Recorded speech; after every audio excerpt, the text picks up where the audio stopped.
एडॉट physics द्वारा प्रस्तुत quantum mechanics के वीडियो लेक्चर सीरीज में आप सभी का बहुत बहुत स्वागत है। ये quantum mechanics video lecture series का तीसरा वीडियो है। आज हम लोग पोटेंशियल के बारे में डिस्कस करेंगे।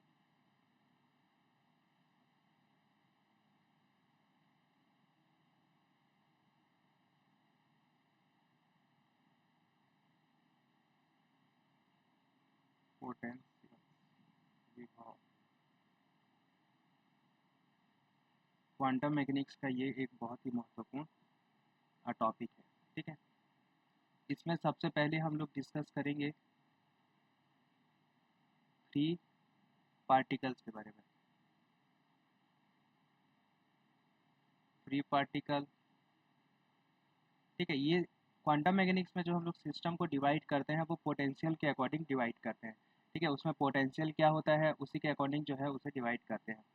जैसे फ्री पार्टिकल के बारे में देखेंगे, उसके बाद देखेंगे इनफाइनाइट वॉल के बारे में। थर्ड देखेंगे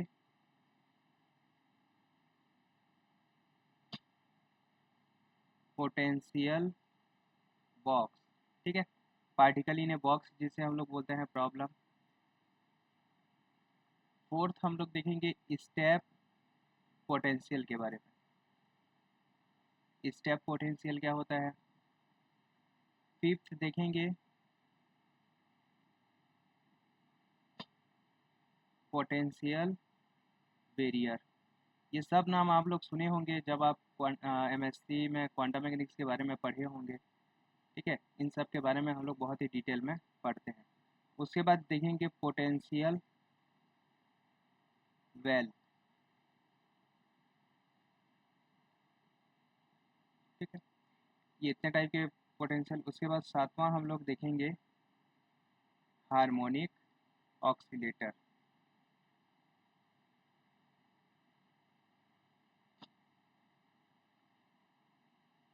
और आठवां हम लोग देखेंगे हाइड्रोजन एटॉम के बारे में। ठीक है, तो पोटेंशियल में हम लोग ये जो है 8 तरह के पोटेंशियल के बारे में डिस्कस करेंगे। ये जो है क्वांटम मैकेनिक्स में बहुत ही ज़्यादा इम्पोर्टेंट टॉपिक है। ठीक है, अगर मैं सीजी सेट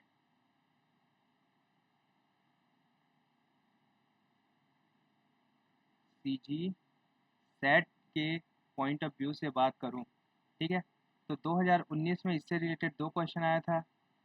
2018 में इससे रिलेटेड 3 क्वेश्चन आया था। 2017 में इससे रिलेटेड 3 क्वेश्चन आया था।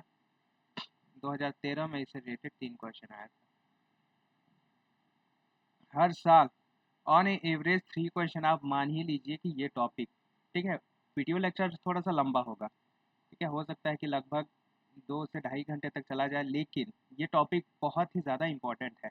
सबसे ज़्यादा वेटेज क्वांटम मैकेनिक्स के मोस्ट जो सबसे ज़्यादा क्वेश्चन है वो इसी टॉपिक से आते हैं। ठीक है, अराउंड 3 क्वेश्चन आएंगे ही आएंगे, इतना मान के चलिए। ठीक है, तो ये होता है हम लोग का सीजी सेट के लिए, सीजी सेट के अकॉर्डिंग जो है बहुत ही इंपॉर्टेंट टॉपिक। तो फिर क्लास शुरू करते हैं। अच्छा, हम लोग पहले पोटेंशियल के बारे में देख लेते हैं थोड़ा सा। यहाँ पे ये तो पहला टॉपिक है, जीरो टॉपिक है। पोटेंशियल क्या होता है, पोटेंशियल के बारे में देखेंगे।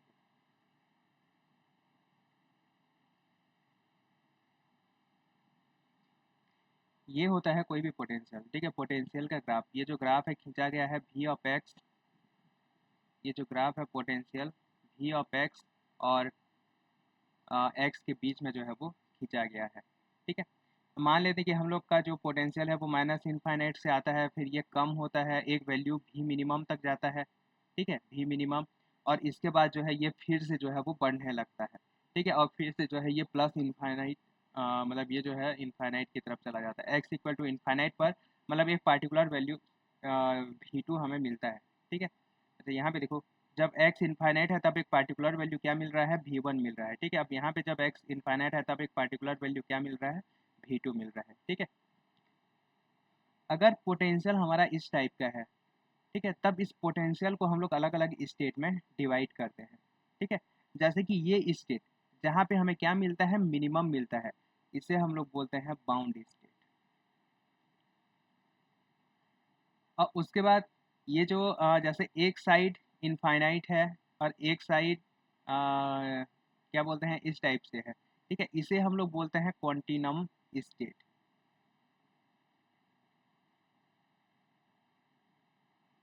ठीक है, इसे हम लोग बोलेंगे कॉन्टिनम स्टेट। और इन दोनों को मिला के हम लोग बोलते हैं, यहाँ से यहाँ देखो ये होता है बाउंड स्टेट। ठीक है, ये पोटेंशियल हमारा इस टाइप से, बाकी यहाँ से भी इक्वल टू इनफाइनाइट तक जो वैल्यू है, ठीक है, इस पूरे वैल्यू को हम लोग बोलते हैं अनबाउंड स्टेट।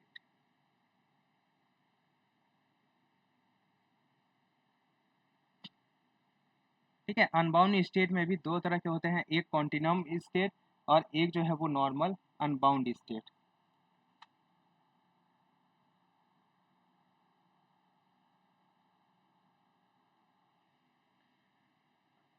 ठीक है, अब जो पार्टिकल का सॉल्यूशन है, ठीक है, उस सॉल्यूशन यानी कि उसके लिए वेव इक्वेशन निकालना, उसकी एनर्जी का वैल्यू निकालना, तब ये जो वैल्यू है ये पोटेंशियल पे डिपेंड करता है। ठीक है, पोटेंशियल क्या फॉर्म, पोटेंशियल का फॉर्म क्या है, इन सब चीज़ों पे जो है सॉल्यूशन, जो श्रोडिंगर इक्वेशन सॉल्व करेंगे हम लोग, अगर हमें पोटें एनर्जी का वैल्यू चाहिए और वेव फंक्शन का वैल्यू चाहिए। ठीक है, वेव फंक्शन होता है साइन हम लोग का। ठीक है, और उसके लिए जो आइगन स्टेट होता है, सॉरी आइगन वैल्यू होता है, वो हम लोग का क्या होता है, एनर्जी। ठीक है, तो यहाँ पे वेव फंक्शन साइन और एनर्जी ज्ञात करेंगे हम लोग। ठीक है, ऐसे पोटेंशियल ये होंगे अलग अलग पोटेंशियल के टाइप के बारे में। ठीक है, यहाँ पे आप लोग इतना याद रखेंगे कि ये होता है बाउंड स्टेट। इसे बाउंड स्टेट क्यों बोलते हैं, देखो यहाँ पे अगर हम लोग किसी पार्टिकल को, ठीक है, अगर यहाँ पे पार्टिकल को अगर हम लोग, अगर ये बाउंड स्टेट मतलब अगर यहाँ से यहाँ इस वैल्यू से नीचे वैल्यू में अगर हम लोग किसी पार्टिकल को यहाँ पे छोड़ते हैं, तो ये पार्टिकल क्या करेगा, इसी के बीच में जो है ये ऐसे मोशन करते रहेगा। ठीक है, यहाँ पे ये दोलन करते रहेगा, इसीलिए इसे हम लोग बोलते हैं बाउंड स्टेट या ऑक्सीलेटरी स्टेट भी बोलते हैं। क्यों, क्योंकि अगर यहाँ पे हम लोग किसी पार्टिकल को रखेंगे, ठीक है, तो उसका मोशन कैसा होगा, यहाँ पे रिपीटेड मोशन जो है इस टाइप से ये करते रहेगा, ये होता है हम लोग का ऑक्सीलेटरी मोशन। ठीक है, लेकिन अगर यहाँ पे हम लोग किसी कण को रखते हैं, अगर हम लोग का कण कहाँ पे है, यहाँ पे है, ठीक है, तब ये क्या करेगा, ये यहाँ से ऐसे आएगा और ये इनफाइनाइट तक जा सकता है। ठीक है, माइनस इनफाइनाइट तक जो है वो मोशन कर सकता है। एक साइड तो ये बाउंड है, ठीक है, एक साइड ये क्या है, बाउंड है, और लेकिन दूसरे साइड ये क्या, इनफाइनाइट तक गति कर सकता है। एक्स का वैल्यू जो है ये माइनस इनफाइनाइट तक जो है ये मोशन कर सकता है। ठीक है, तो ऐसी स्टेट को हम लोग बोलते हैं कॉन्टिनम स्टेट, जहाँ एक साइड, एक स्टेट क्या हो, एक साइड जो है वो बाउंड हो और दूसरे साइड जो है वो इनफाइनाइट हो, इसे हम लोग बोलते हैं कॉन्टिनम स्टेट। ठीक है, जबकि बाउंड स्टेट क्या होता है, दोनों साइड बाउंड होता है। उसके बाद आता है ये अनबाउंड स्टेट। अनबाउंड स्टेट मतलब क्या होगा, यहाँ पे अगर दोनों साइड ये जैसे पार्टिकल अगर यहाँ पे है, ठीक है, पार्टिकल यहाँ पे है तो ये दोनों साइड बाउंड होगा। ठीक है, दोनों साइड से सॉरी अनबाउंड होगा। ठीक है, तो इसे हम लोग बोलते हैं अनबाउंड स्टेट। ठीक है, तो ये तीन जो स्टेट है इसे आप लोग याद रखेंगे। ठीक है, यहाँ पे अभी इसके बारे में मैं आप लोग को बताऊंगा ये स्टेट क्या क्या होता है, चलो देखते हैं। इतना इसके बारे में काफ़ी है।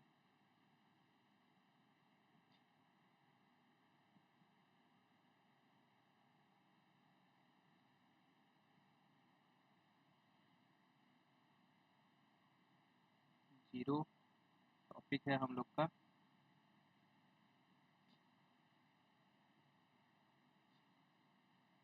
पोटेंशियल्स।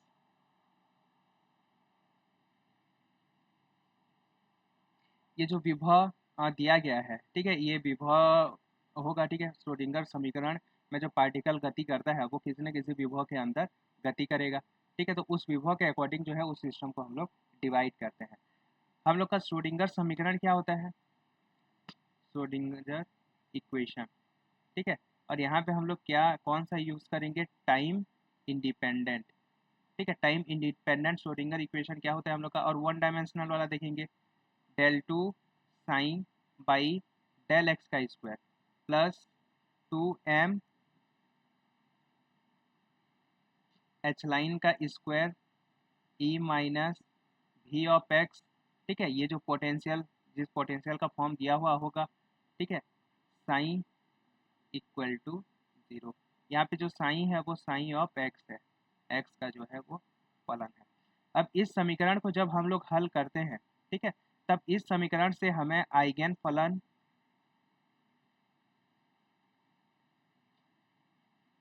आइगन फलन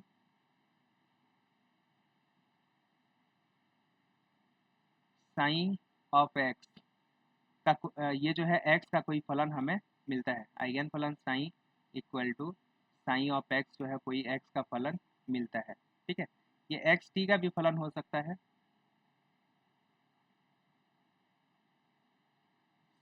साइन एक्स टी मिलता है। इससे हम लोग बोलते हैं आइगन फलन, या जो भी सिस्टम दिया गया होगा उसके लिए वेव फंक्शन, तरंग फलन बोलते हैं। ठीक है,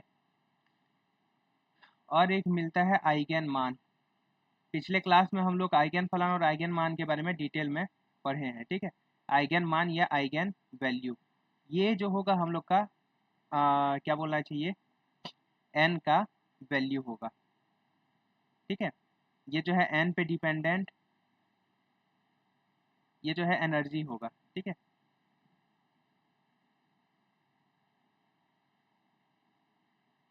ये ऊर्जा का मान होगा। तो यहाँ पे श्रोडिंगर समीकरण को हल करके हम लोग दो चीजें निकालेंगे, एक क्या निकालेंगे, आइगन फलन, और एक क्या निकालेंगे, आइगन मान निकालेंगे। ठीक है, और इसका जो वैल्यू है, ये जो हम लोग का पोटेंशियल है वो कौन से स्टेट पे है, उससे उस पे जो है वो डिपेंड करेगा। पोटेंशियल के कितने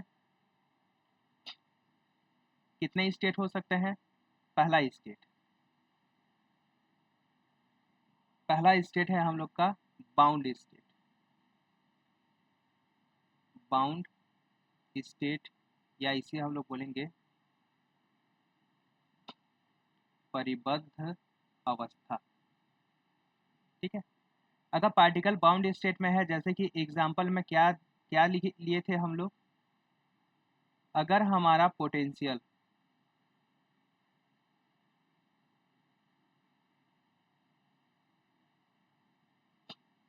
अगर जो दिया गया पोटेंशियल है वो V1 से छोटा है। ठीक है, यहाँ पे देखो,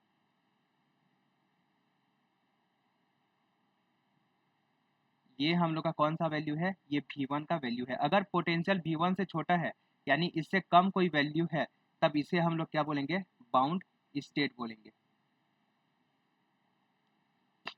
ठीक है, तब ये क्या होगा, परिबद्ध अवस्था होगा। इस केस को हम लोग क्या बोलेंगे, इसमें थ्योरी बहुत ज़्यादा नहीं लिख रहा हूँ। ठीक है, थ्योरी लिखने में टाइम लग जाता है। परिबद्ध अवस्था, जहाँ जरूरी होगा थ्योरी वहाँ पे लिख दूंगा। ठीक है, इसे हम लोग क्या बोलेंगे, परिबद्ध अवस्था बोलेंगे। तो यहाँ पे देखो एक चीज़ और, ये जो भी जो हम लोग का पोटेंशियल भी है वो एक वैल्यू तक ही कम हो सकता है। ठीक है, ये जो वैल्यू है इसे हम लोग बोलते हैं भी मिनिमम। तो यहाँ पे कई बार ऐसा भी लिखा हो सकता है,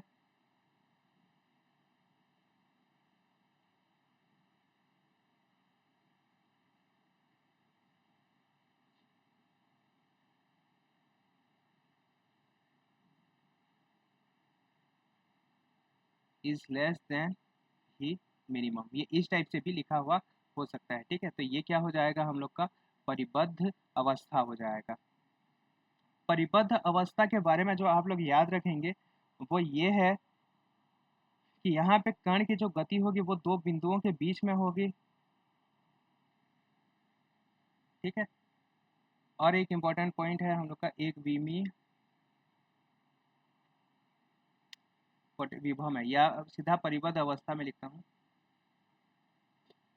परिबद्ध अवस्था में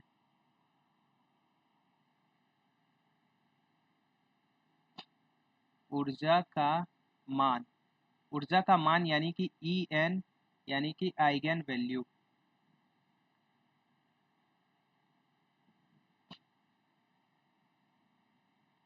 विविक्त होगा। ठीक है, विविक्त या डिस्क्रीट होगा। डिस्क्रीट होगा का मतलब क्या है, यहाँ पे जो ऊर्जा अवस्थाएं होंगी आगे डिटेल में देखेंगे, यहाँ पे ऊर्जा अवस्थाएं जो होंगी वो डिस्क्रीट होंगी, अलग अलग लेवल में होंगी। ठीक है, ऊर्जा अवस्थाएं इस तरह से जो है वो अलग अलग लेवल में होंगी। यहाँ पे जो ऊर्जा का वैल्यू है वो क्या होगा, विविक्त या डिस्क्रीट होगा।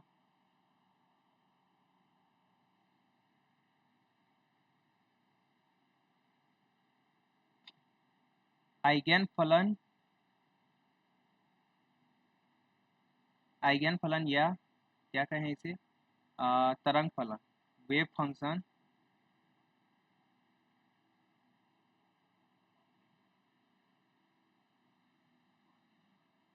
हाँ नॉन डीजनरेट होगा। तरंग फलन नॉन डीजनरेट होगा, या फिर इसे हम लोग क्या बोलेंगे, आ,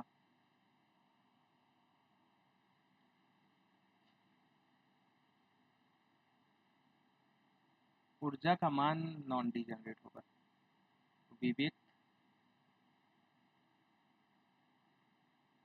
तथा नॉन डीजनरेट होगा।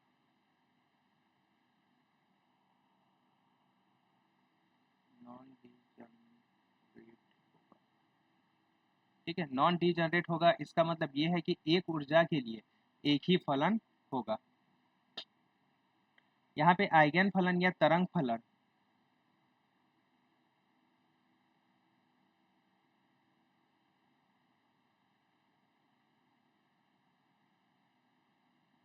इसको क्या लिखूं, आइगन फलन या तरंग फलन के लिए इसको ऐसे ही लिख दो कि अगर n इक्वल टू 0 से शुरू होता है, 0 1 2 3 है, ठीक है, तो तरंग फलन साइन ऑफ x जो है वो n बार शून्य होगा। ठीक है, n बार शून्य होगा, क्या इसका मतलब क्या है आगे बताऊंगा। ठीक है, n बार शून्य होगा, इसको ऐसे ही मतलब लिख दिए रहे ना।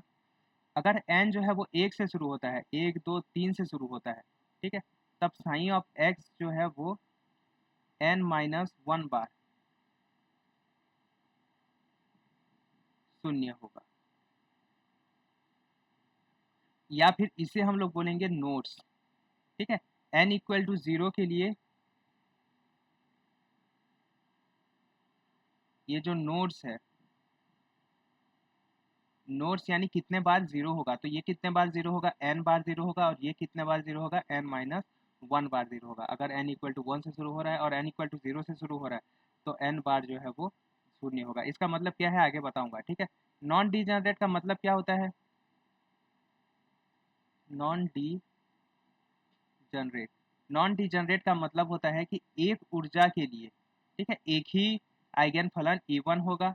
ठीक है, एक ऊर्जा के लिए एक ही आइगन फलन E2 होगा, फाई टू होगा, और एक ऊर्जा E3 के लिए एक ही आइगन फलन E3 होगा। ठीक है, इसे हम लोग बोलते हैं नॉन डीजनरेट, यानी ऊर्जा के एक मान के लिए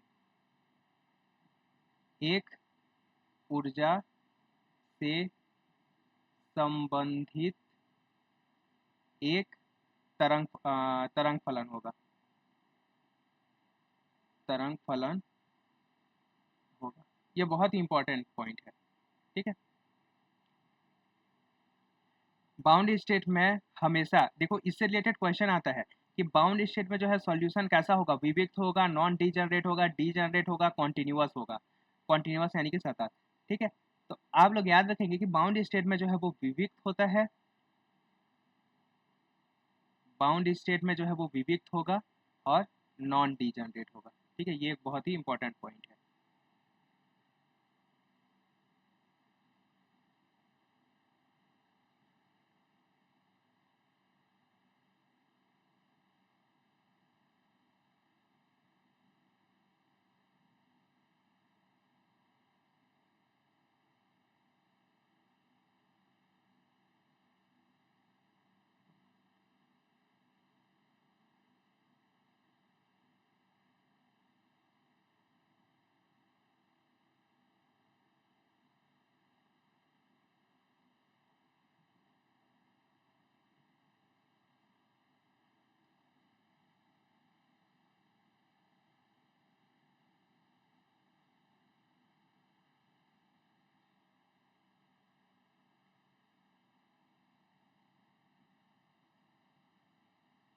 तो सेकेंड देखो,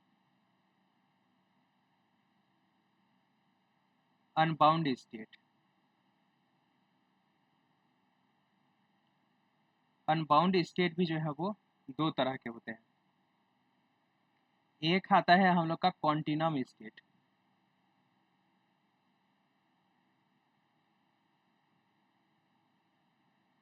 कॉन्टिनम स्टेट, ठीक है। कॉन्टिनम स्टेट क्या होता है, हम लोग जो एग्जांपल देखे थे वहां पे अगर potential V1 is less then V of x is less then क्या है, V2 है। अगर पोटेंशियल जो है वो V1 और V2 के बीच में है तब इसे हम लोग कॉन्टिनम स्टेट बोलेंगे, ठीक है। कॉन्टिनम स्टेट में आप लोग याद रखेंगे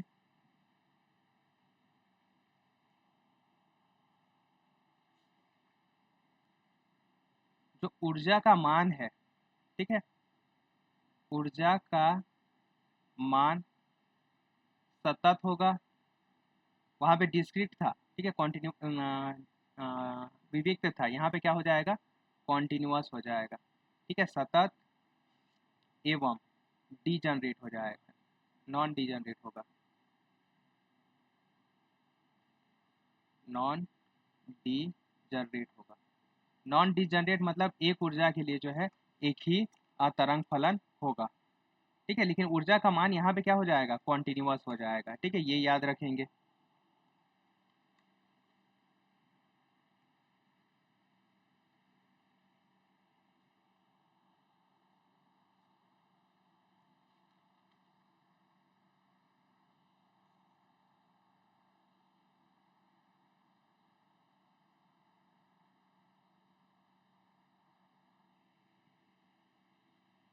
इसमें इतना ही याद रखेंगे, बाकी काम करेंगे, ठीक है। ये पहला हो गया।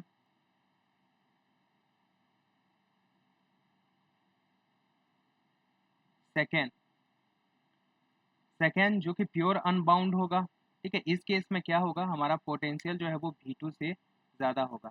अगर V of x is greater then V2, अगर पोटेंशियल जो है वो V2 से ज़्यादा हो जाए तो इस केस में आप लोग याद रखेंगे ऊर्जा का मान सतत होगा, यानी कि कॉन्टिन्यूअस, और क्या होगा, डीजनरेट होगा, डबली डबली डीजनरेट होगा, ठीक है। ऊर्जा का मान सतत एवं डबली डीजनरेट होगा, यानी कि एक ऊर्जा E1 के संगत दो फलन होंगे, ठीक है, φ1 और φ1 डैश, ठीक है। एक ऊर्जा E2 के संगत दो फलन होंगे, φ2 φ2 डैश, इस टाइप से। ऊर्जा का एक वैल्यू होगा लेकिन तरंग फलन जो है वो कितने होंगे, दो होंगे, ठीक है। तो ये होता है डबली डीजनरेट। इसके बारे में इतना ही देखते हैं, ठीक है। ये हम बहुत ज़्यादा इंपॉर्टेंट नहीं है, बस ये जो पॉइंट है, ठीक है, इसको आप लोग याद रखेंगे। इसके बाद आते हैं हम लोग का जो सबसे पहला पोटेंशियल है वो है फ्री पार्टिकल।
अब पहला पोटेंशियल है हम लोग का फ्री पार्टिकल।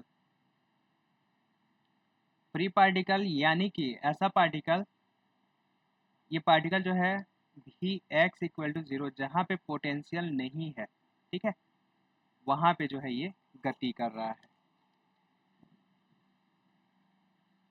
ठीक है।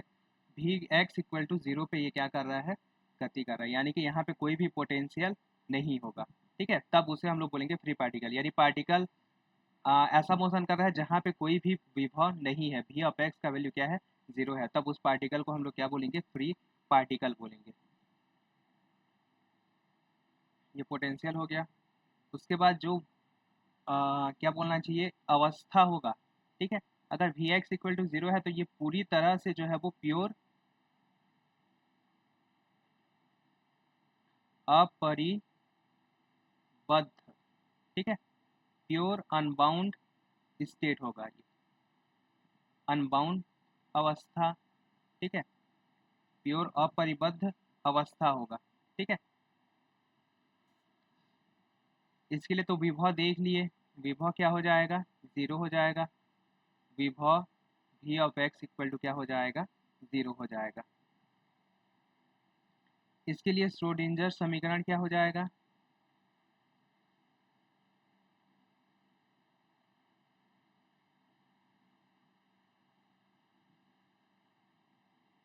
Del two psi of x upon del x square plus, यहाँ पे e माइनस भी 0 आता था तब ये क्या आ जाएगा, 2m by H line square, यहाँ पे e माइनस भी 0 आता था तब यहाँ पे क्या आएगा, सिर्फ e आएगा, ठीक है, psi of x equal to 0, ठीक है। ये है श्रोडिंगर इक्वेशन। देखिए किसी भी पोटेंशियल के लिए ये आप लोग याद रखेंगे, सबसे पहला पॉइंट है कि वो अवस्था क्या होता है, ठीक है, उसका अवस्था क्या होता है, उसका विभव क्या होता है, ठीक है, उसके लिए श्रोडिंगर इक्वेशन क्या होगा। यहाँ पे एक चीज याद रखेंगे, यहाँ पे हम लोग एक पैरामीटर जिसे हम लोग क्या बोलते हैं, wave vector,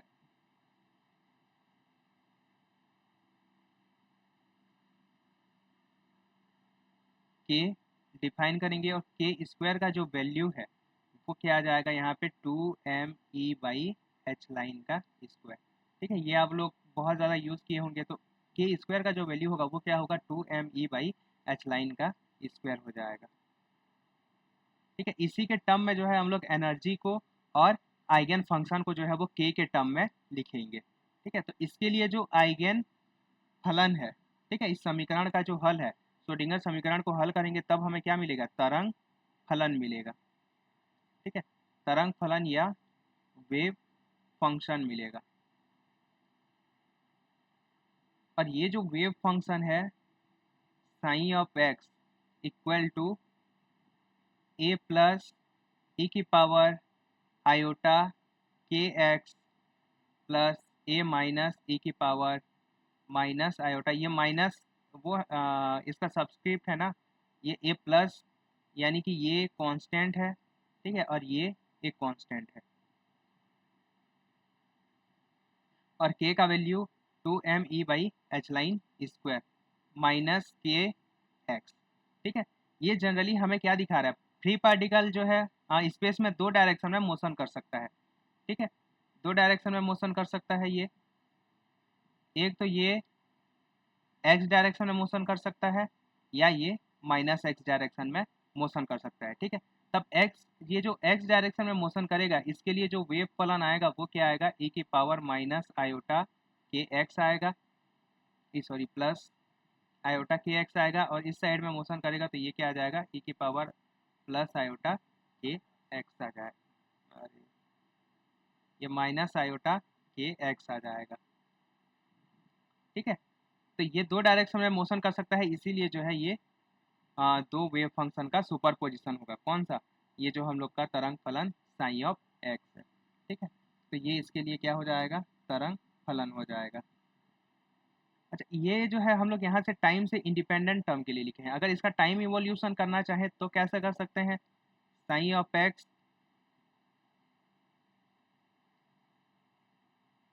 sign of x t equal to आ जाएगा ए प्लस ए की पावर आयोटा के एक्स, और यहाँ पे एनर्जी आइगन वैल्यू का मल्टीप्लाई कर देंगे, माइनस आयोटा, ठीक है, E t by H line plus A minus e की पावर माइनस आयोटा के एक्स और ई की power minus E iota E t by H line. ठीक है, इन दोनों को अगर साथ में लिखें तो कैसे लिख सकते हैं, ए प्लस ई की पावर आयोटा के एक्स, आयोटा को भी कॉमन निकाल लेते हैं, ये आयोटा अगर कॉमन निकल जाएगा तो ये आयोटा के एक्स माइनस यहाँ पे ओमेगा टी लिख देता हूँ इसको। ठीक है, प्लस ए माइनस ए की पावर माइनस अगर कॉमन निकल जाएगा तो माइनस आयोटा अगर कॉमन निकाल लेंगे तो के एक्स प्लस ओमेगा टी। यहाँ पे ओमेगा क्या है, ओमेगा है ई बाई एच लाइन। ठीक है, या हम लोग जानते हैं कि जो एनर्जी ई होता है वो क्या होता है, एच लाइन ओमेगा होता है या एच न्यू होता है। ठीक है, एच लाइन ओमेगा ये एंगुलर फ्रीक्वेंसी या फिर एच न्यू क्या बोलना चाहिए, लीनियर फ्रीक्वेंसी। ठीक है, ये रेखिक आवृत्ति है, ये कोणीय आवृत्ति है। इस टर्म में ये जो वैल्यू होता है, तो यहाँ पे ई की जगह हम लोग क्या रख दी, ई बाई एच लाइन की जगह जो है ओमेगा लिख दिए हैं। आप लोग को मोस्ट ऑफ द केस जो तरंग फलन है वो इस टाइप से दिखाई देगा। ठीक है, इसका बहुत ज़्यादा यूज़ करेंगे और आप लोग याद रखेंगे, देखो के एक्स माइनस ओमेगा टी है तब ये प्लस एक्स डायरेक्शन में मोशन कर रहा है। ठीक है, और अगर के एक्स प्लस दोनों के बीच में प्लस साइन है तब ये माइनस एक्स डायरेक्शन में जो है वो मोशन कर रहा है। ये इंपॉर्टेंट पॉइंट हम लोग इलेक्ट्रोमैग्नेटिक थ्योरी में भी पढ़े थे। ठीक है, जब इलेक्ट्रोमैग्नेटिक वेव पढ़े थे तब यहाँ पे अगर माइनस साइन आता है दोनों के बीच में, तब मैं क्या बताया था कि ये जो है प्लस एक्स डायरेक्शन में मोशन करेगा। और अगर यहाँ पे प्लस साइन आता है तो वो किस डायरेक्शन में मोशन करेगा, माइनस एक्स डायरेक्शन में मोशन करेगा। तब ये जो है आप लोग याद रखेंगे, ये होता है तरंग फलन। और इस तरंग फलन का आगे के पोटेंशियल में भी जो है हम लोग यूज करेंगे।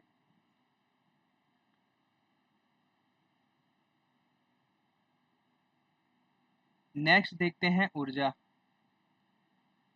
या एनर्जी, या इसे हम लोग बोलेंगे eigen value, energy eigen value. ठीक है, तो ई का जो वैल्यू है वो क्या आ जाएगा, हम लोग वहाँ पे देखे थे के equal to 2m e by H line, h line का स्क्वायर आया था के स्क्वायर इक्वल टू, तो ये क्या आ जाएगा के square H line square by 2m। ठीक है, और ये जो वैल्यू होगा वो क्या होगा, सतत होगा, याद रखेंगे सतत होगा, यानी कि कॉन्टिन्यूअस होगा। और क्या होगा, क्योंकि ये अपरिबद्ध प्योर अपरिबद्ध अवस्था है तब इसके लिए जो है वो doubly D generate, doubly D generate, doubly D generate क्यों होगा, देखो और यहाँ पे एक चीज और बता दे रहा हूँ मैं आप लोग को, ई इक्वल टू क्या होता है, P square by 2m, momentum का स्क्वायर बाई 2m होता है। ठीक है, तो यहाँ पे अगर हम लोग कंपेयर करें तब इसके लिए मोमेंटम का वैल्यू क्या आ जाएगा, मोमेंटम का वैल्यू आ जाएगा पी स्क्वायर इक्वल टू के स्क्वायर एच लाइन का स्क्वायर आ जाएगा। इसका मतलब ये है, यहाँ पे लिख देता हूँ, पी इक्वल टू क्या आ जाएगा, प्लस माइनस के एच लाइन का के एच लाइन आ जाएगा। यानी कि यहाँ पे मोमेंटम के दो वैल्यू पॉसिबल हैं, एक कब, जब वो पॉजिटिव डायरेक्शन में मोशन कर रहा है तब प्लस,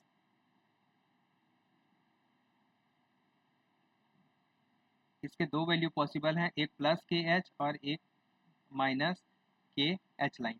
ये किस डायरेक्शन में है, जब प्लस एक्स एक्सिस में, और ये क्या है माइनस एक्स एक्सिस में जब मोशन कर रहा है। ठीक है, तब ये है, यानी कि मोमेंटम के दो वैल्यू पॉसिबल हैं, लेकिन मोमेंटम के इन दो वैल्यू के लिए एक ही एनर्जी होगा। क्यों, क्योंकि यहाँ पे के स्क्वायर वाला टर्म आ गया, के एच लाइन का स्क्वायर आ गया, यानी कि ये प्लस के लिए भी वही वैल्यू मिलेगा, इसके लिए भी वही वैल्यू मिलेगा, इसीलिए ये क्या होगा, डब्ली डी जनरेट होगा।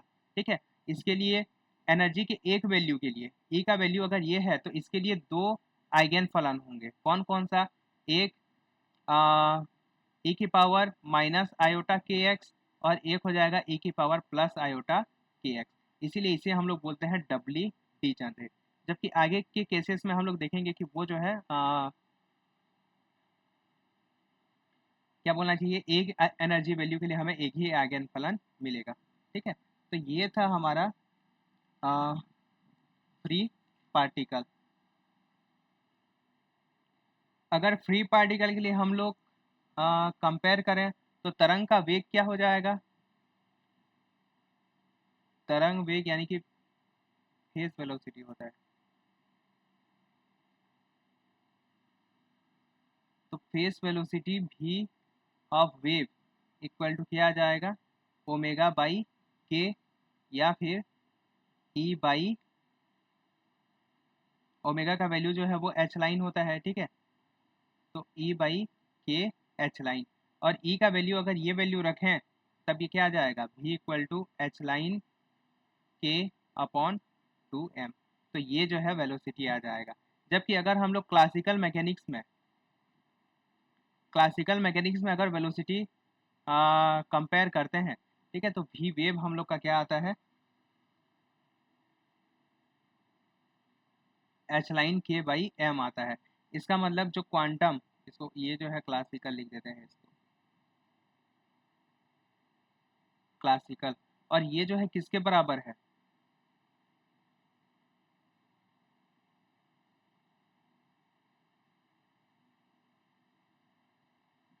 भी वेव के दुगने के बराबर है, ठीक है, मतलब क्वांटम मैकेनिक्स में जो वेलोसिटी मिल रहा है उसके दुगने के बराबर है। ये एक पॉइंट याद रखेंगे कि यहाँ पे जो तरंग का वेव आता है, ठीक है, उसके क्लासिकल वेव मतलब पार्टिकल जिस वेलोसिटी से मोशन करेगा वो इसके डबल के बराबर होता है। क्यों? क्योंकि पार्टिकल का जो मोशन होता है ना वो ग्रुप वेलोसिटी होता है, ग्रुप वेलोसिटी होता है। जो पार्टिकल का या क्लासिकल मैकेनिक्स में जो हम लोग कैलकुलेट करते हैं वो एक्चुअली ग्रुप वेलोसिटी होता है। और तरंग वेव क्या है, उसके इंडिविजुअल तरंग का जो है वेग होता है, ठीक है, फेस वेलोसिटी होता है। इसीलिए ये जो दो वैल्यू है वो इक्वल नहीं आता। इसके बारे में एक और इम्पोर्टेंट पॉइंट याद रखेंगे, जनरली हम लोग क्या करते हैं, वेव फलन को जो है वो नॉर्मलाइज करते हैं, लेकिन इसके फ्री पार्टिकल के तरंग फलन को प्रसामान्यीकृत नहीं किया जा सकता, ठीक है, प्रसामान्यीकृत नहीं किया जा सकता, नहीं किया, प्रसामान्यीकृत नहीं किया जा सकता है, ठीक है। तो ये होता है हम लोग का फ्री पार्टिकल के बारे में ये सब चीज़ें जो है आप लोग याद रखेंगे। इसके बाद नेक्स्ट आता है हम लोग का सेकेंड, पोटेंशियल वाल, ठीक है, दीवार, ठीक है, विभव दीवार।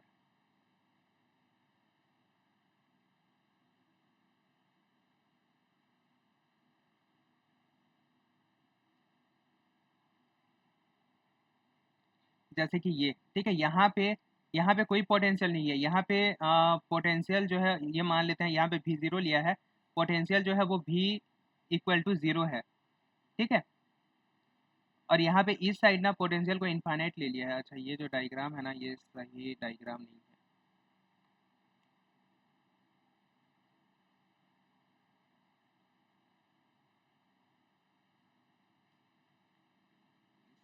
डिलीट कर देते हैं, ठीक है, देखो डायग्राम इसका कैसे होगा।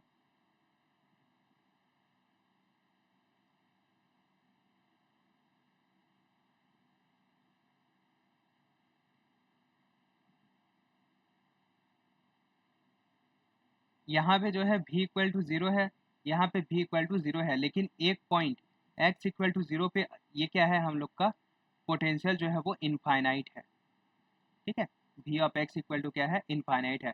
तब इसे हम लोग बोलेंगे दीवार, ठीक है, अनंत दीवार बोलेंगे। और अगर यहाँ से कोई पार्टिकल, आप लोग जनरली सोच के देखिए, अगर कोई दीवार है और पार्टिकल को हम लोग यहाँ पे इंसिडेंट करवा रहे हैं, ठीक है, ये पार्टिकल जो है वो वेव फॉर्म में आएगा, पार्टिकल यहाँ पे अगर इंसिडेंट हो रहा है तब क्या होगा, ये पार्टिकल जो है यहाँ पार नहीं जा पाएगा। ये जो है रीजन 1 है और ये क्या है, रीजन 2 है। क्षेत्र ये क्या बोलना चाहिए, क्षेत्र जो है वो एक है, रीजन फर्स्ट, और ये क्या है,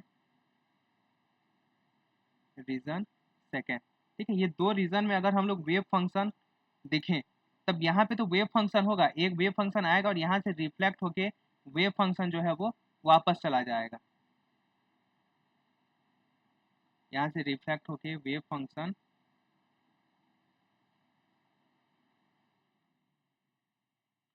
यहाँ से रिफ्लेक्ट होके वेव फंक्शन जो है इस तरह से वापस चला जाएगा। ये यहाँ पे इंसिडेंट हुआ था, अब यहाँ से जो है ये रिफ्लेक्ट होके वापस चला जाएगा, लेकिन यहाँ पे जो है कोई भी वेव फंक्शन हमें नहीं मिलेगा। ठीक है, तो अब देखो इस वेव फंक्शन को हम लोग कैसे रिप्रेजेंट करेंगे। इस क्षेत्र में जो आने वाला वेव फंक्शन है वो प्लस डायरेक्शन में आ रहा है, तो ये क्या हो जाएगा, आयोटा के एक्स हो जाएगा। ये जो जाने वाला वेव फंक्शन है ये माइनस डायरेक्शन में जा रहा है, तो माइनस आयोटा के एक्स हो जाएगा। ठीक है, चलो अब देखते हैं इसके लिए जो है वो अलग अलग प्रॉपर्टीज को देख लेते हैं। ये कौन सा स्टेट ये कौन सा स्टेट हो जाएगा, ये कॉन्टिनम स्टेट हो जाएगा। ठीक है, कॉन्टिनम स्टेट हो जाएगा। कॉन्टिनम स्टेट यानी कि एनर्जी जो है वो क्या होगी, सतत होगी, और क्या होगी, नॉन डीजनरेट होगी। यहाँ पे जो है वो नॉन डीजनरेट होगी। इसके बाद नेक्स्ट क्या है, इसके लिए तरंग समीकरण देखते हैं।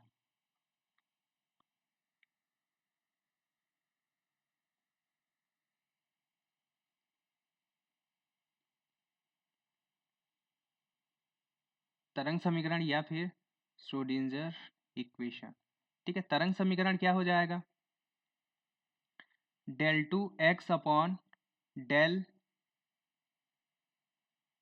Del two psi of x upon del x का square plus 2m by H line का स्क्वायर ई माइनस भी।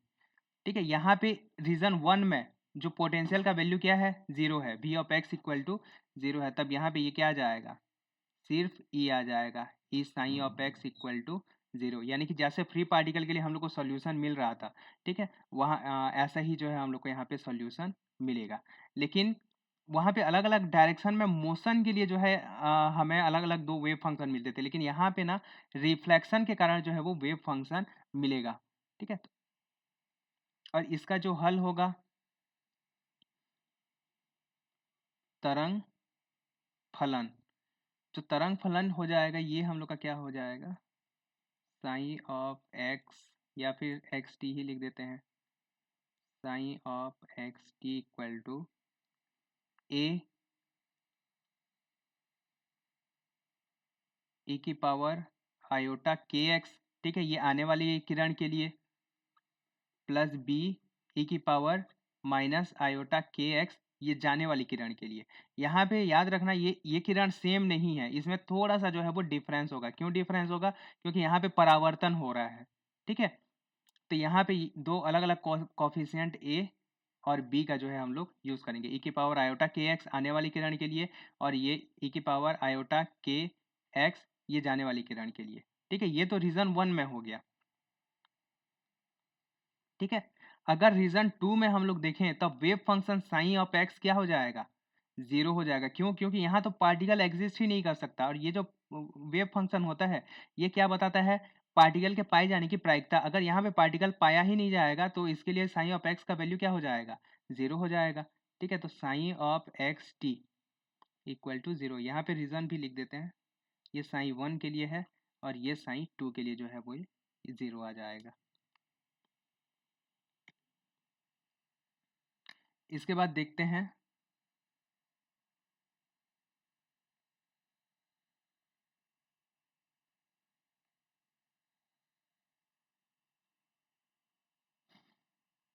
ऊर्जा या एनर्जी आइगन वैल्यू।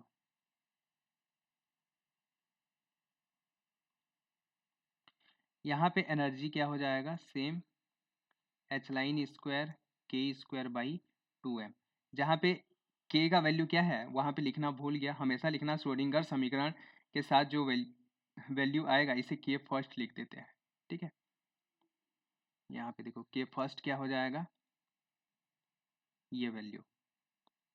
ठीक है, ये जो वैल्यू है, ठीक है, ये पूरा वैल्यू हम लोग का क्या हो जाएगा, के फर्स्ट का स्क्वायर हो जाएगा।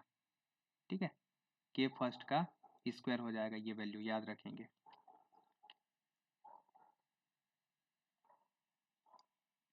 तो ये होगा हम लोग का एनर्जी का वैल्यू। इसके लिए इतना ही इम्पोर्टेंट है।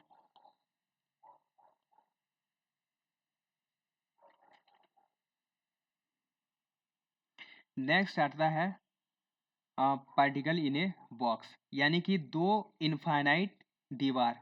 ठीक है, अगर दो इनफाइनाइट दीवार, यहाँ पे देखो ये v इक्वल टू इनफाइनाइट है, यहाँ पे ये v इक्वल टू इनफाइनाइट है, तब इस केस में यहाँ ये v इक्वल टू इनफाइनाइट, यहाँ पे v इक्वल टू इनफाइनाइट। ठीक है, अब मान लेते हैं कि इनिशियली जो हम लोग का पार्टिकल है वो दोनों के बीच में है। ठीक है, ये जो पार्टिकल है यहाँ पे एग्जिस्ट करता है, अगर यहाँ पे एग्जिस्ट करता है तो ये इस दीवार को क्रॉस नहीं कर पाता, यहाँ पे साइन इक्वल टू जीरो, यहाँ पे साइन इक्वल टू जीरो हो जाता। ठीक है, लेकिन ये बीच में है, यानी कि ये इस दीवार को क्रॉस नहीं कर पाएगा, इसके बाहर जो वेव फंक्शन है इस रीजन में वो जीरो हो जाएगा। ठीक है, और इस रीजन में जो वेव फंक्शन है वो भी क्या हो जाएगा, जीरो हो जाएगा। यानी जो वेव फंक्शन एग्जिस्ट करेगा इन दो पॉइंट, कौन कौन सा, x इक्वल टू जीरो और x इक्वल टू ए के बीच में ही एग्जिस्ट करेगा। यहाँ पे देखो ये x का वैल्यू है x इक्वल टू जीरो और x इक्वल टू ए के बीच में ही जो है वेव फंक्शन एग्जिस्ट करेगा, और वेव फंक्शन का जो वैल्यू होगा वो ये होगा। ठीक है, इस केस में psi n of x under root two by A. अब यहाँ पे देखो ये जो है कौन सी अवस्था में है, ये बाउंड अवस्था में है, इसीलिए यहाँ पे जो एनर्जी लेवल होगा, ठीक है, वो क्या होगा, डिस्क्रीट होगा। ठीक है, अलग अलग जो है वो ऊर्जा अवस्था होगा, यहाँ पे दिखाया गया है, देखो ये।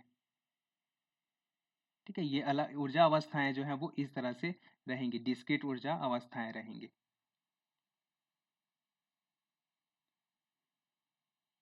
ये आप लोग को याद रखना है। एक तो ये पोटेंशियल का शेप, क्योंकि एक बार जो क्वेश्चन आया था ना वो डायरेक्ट पोटेंशियल का शेप दे दिया था और आप लोग को बताना था कि उस पोटेंशियल का नाम क्या है, तो आप लोग को जो है वो पोटेंशियल का नाम भी याद रखना है। ठीक है, कि आखिर वो किस पोटेंशियल को जो है वो रिप्रेजेंट कर रहा है। उसके लिए वेव फंक्शन का शेप कैसे हो सकता है, उसके लिए एनर्जी आइगन स्टेट किस टाइप से हो सकते हैं। ये जो डायग्राम है ये आप लोगों के लिए एग्जाम पॉइंट ऑफ व्यू से बहुत ही इंपॉर्टेंट है। ठीक है, क्योंकि एक बार जो है ऐसा क्वेश्चन पूछ चुका है। यहाँ पे देखो हम लोग का जो तीसरा पोटेंशियल है,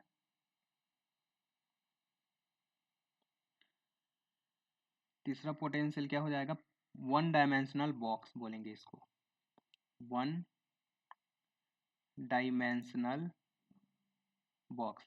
जैसे कि नॉर्मल बॉक्स होता है हम लोग का, ठीक है, बॉक्स के अंदर कोई चीज भर देते हैं तो बॉक्स के अंदर ही रहता है, तो इस टाइप से।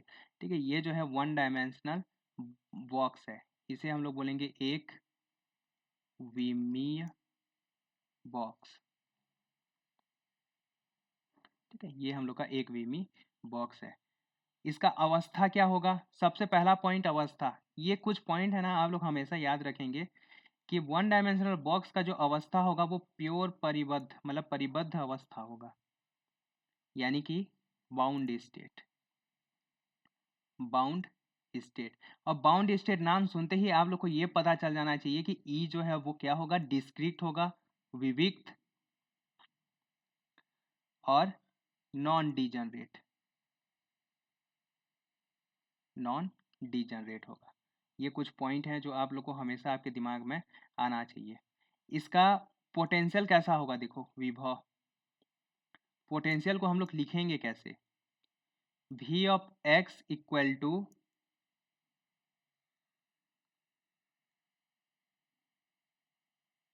Infinite at x equal to zero, zero, zero is less than, जब x जीरो और a के बीच में हो। ठीक है, और क्या हो जाएगा, इनफाइनाइट जब x is greater than a, sorry equal to a।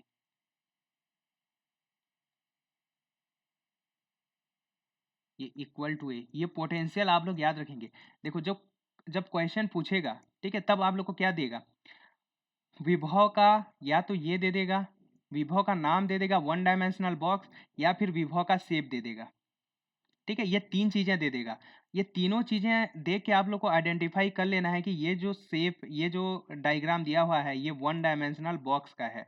ठीक है, इसके लिए पोटेंशियल जो है हम लोग इस तरह से लिखेंगे, x x equal to zero पे इनफाइनाइट, ठीक है, एक्स इक्वल टू ए पे इनफाइनाइट, और इसके बीच में ये जो विभव है वो क्या है हम लोग का, जीरो है। ठीक है, ये चीज़ें आप लोग को आइडेंटिफाई हो जाना चाहिए और इसके बाद इसके लिए वेव फंक्शन और एनर्जी आप लोग याद रखेंगे। ठीक है, तो पहला पॉइंट क्या याद रखना है कि विभव का जो है वो शेप क्या है। ठीक है, विभव का इक्वेशन क्या है, विभव का नाम क्या है। ठीक है, विभव का नाम क्या है, वन डायमेंशनल बॉक्स। विभव का क्या बोलना चाहिए, इक्वेशन क्या है ये, और विभव का शेप क्या होना चाहिए ये। ठीक है, यहाँ पे इनफाइनाइट, यहाँ पे इनफाइनाइट पोटेंशियल। ठीक है, इसे हम लोग क्या बोलेंगे, परिबद्ध अवस्था बोलेंगे। ई का मान जो है वो विविक्त होगा। अब देखते हैं इसके लिए श्रोडिंगर इक्वेशन। अब यहाँ पे देखो, यहाँ पे एक ही रीज़न होगा क्योंकि यहाँ पे नहीं पाया जाएगा, यहाँ पे नहीं पाया जाएगा, तो यहाँ पे हम लोग वेव फंक्शन नहीं लिखेंगे, सिर्फ यहाँ पे जो है वो पार्टिकल पाया जाएगा। तो यहाँ पे देखो ये क्या आ जाएगा हम लोग का, Schrodinger equation, del two psi of x upon del x का square plus 2m by H line square. अब यहाँ पे क्योंकि इस बीच में पोटेंशियल जीरो है तो फिर से सिर्फ ई रहेगा। ठीक है, psi of x equal to zero. ठीक है, तो ये हम लोग का क्या हो जाएगा, श्रोडिंगर इक्वेशन हो जाएगा। फिर से यहाँ पे पैरामीटर के डिफाइन करेंगे, के का स्क्वायर क्या आ जाएगा हम लोग का, 2m e by H line square. देखो सेम सेम चीज़ें हो रही हैं। ठीक है, अगर आप लोग को समझ में आएगा ना तो इसका जो क्वेश्चन है वो बन जाता है। ठीक है, खासकर पोटेंशियल का जो क्वेश्चन है, ठीक है, ये बन ही जाता है क्योंकि सभी चीज़ें जो है वो एक दूसरे से रिलेट हैं। थोड़ा थोड़ा जो है वो उसमें डिफरेंस होगा। ठीक है, डिफरेंस क्या होगा, अगर आप लोग ये सब डायग्राम को देखेंगे तब आप लोग को समझ में आ जाएगा।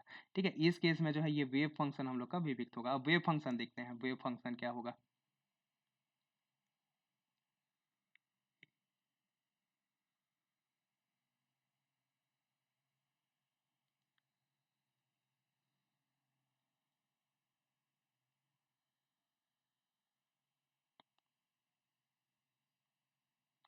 नेक्स्ट है हम लोग का वेव फंक्शन या तरंग फलन। ठीक है, इसको बार बार नहीं लिखूंगा।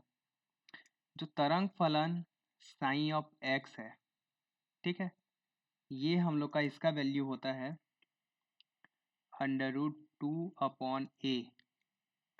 साइन n पाई x/a, जहाँ पे a क्या है, बॉक्स का चौड़ाई है। ठीक है, बॉक्स का चौड़ाई जितना भी दिया होगा वहाँ पे आप लोग देखेंगे 0 से a दिया है कि 0 से 2a दिया है, 0 से b दिया है, क्या दिया है। ठीक है, तो ये जो चौड़ाई होगा, चौड़ाई, ठीक है, इसी को यहाँ पे हम लोग लिखेंगे। ठीक है, ये बॉक्स का चौड़ाई होगा, ये होता है हम लोग का साइन। और यहाँ पे देखो एक एन आया है, एन क्यों आया है, क्योंकि ये जो अवस्था होगा अब डिस्क्रीट अवस्था होगा। ठीक है, और यहाँ पे ये एन क्यों आया है, देखो जनरली ये जो टर्म है, अच्छा इसको मैं एक बार और लिख देता हूँ। देखो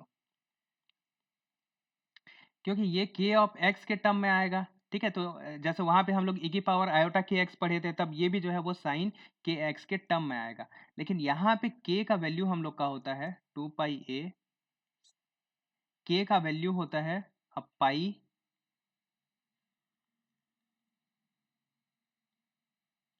n पाई बाई ए होता है।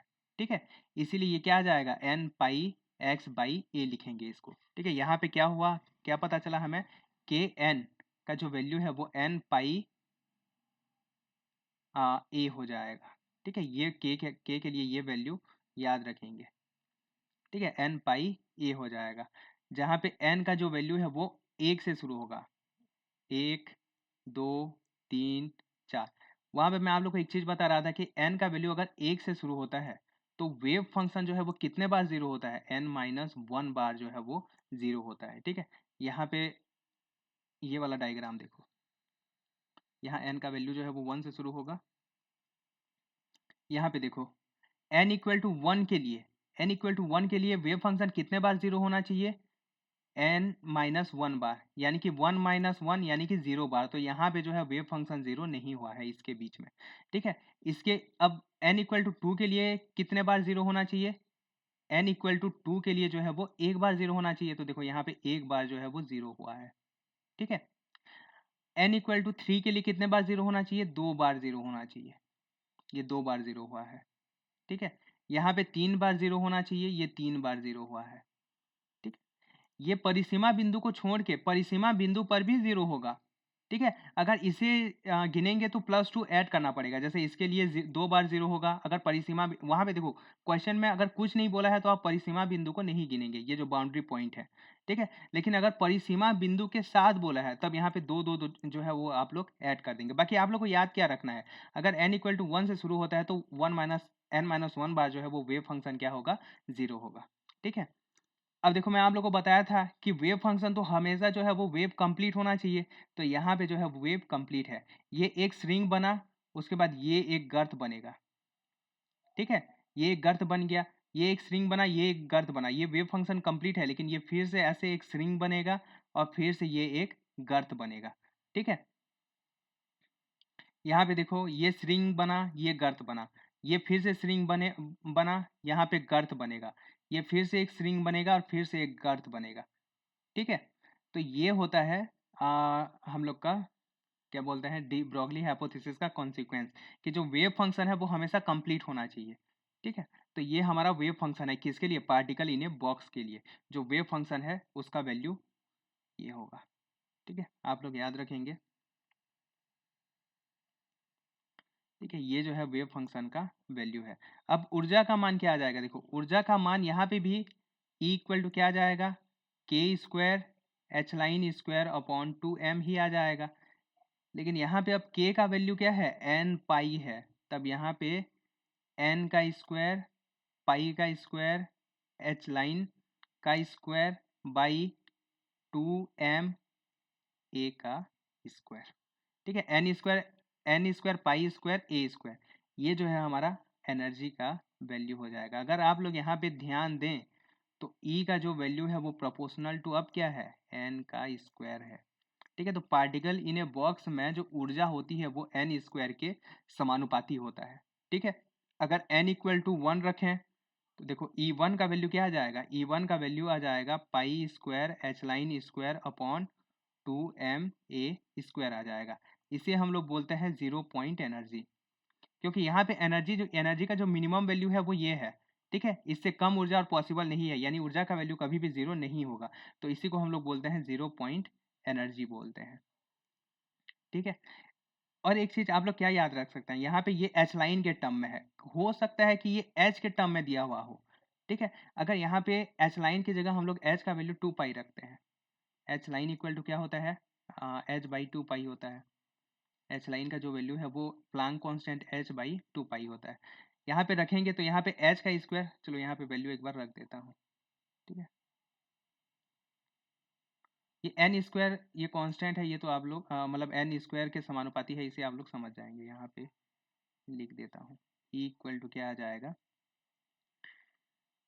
n², यहाँ पे देखो पाई स्क्वायर और ये पाई स्क्वायर कैंसल आउट हो जाएगा, ठीक है। और ये 2 का जो स्क्वायर है ये 4 आके नीचे आ जाएगा, ठीक है। तो ये क्या आ जाएगा, n² h² अपॉन 8ma²,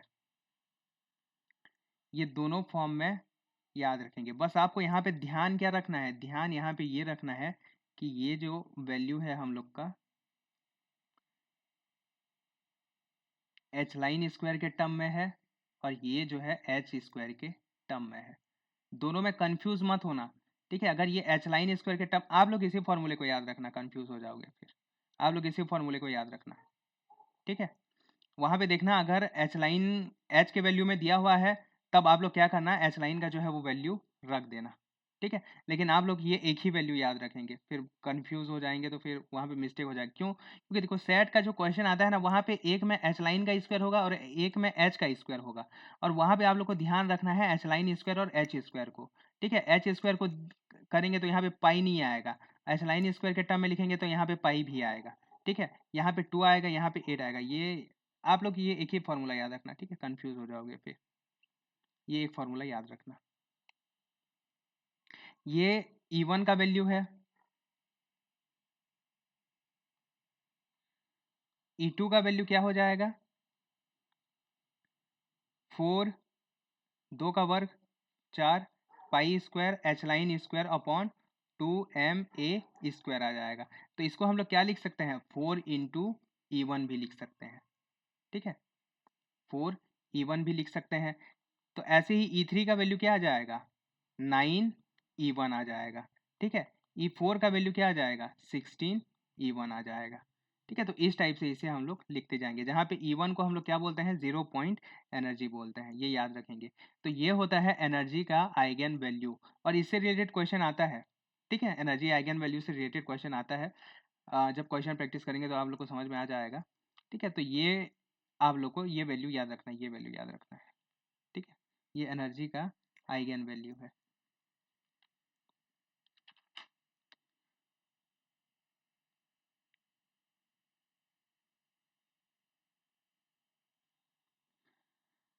ये एनर्जी का आइगन वैल्यू तक आप लोग याद रखेंगे। इसके लिए प्रायिकता घनत्व क्या हो जाएगा,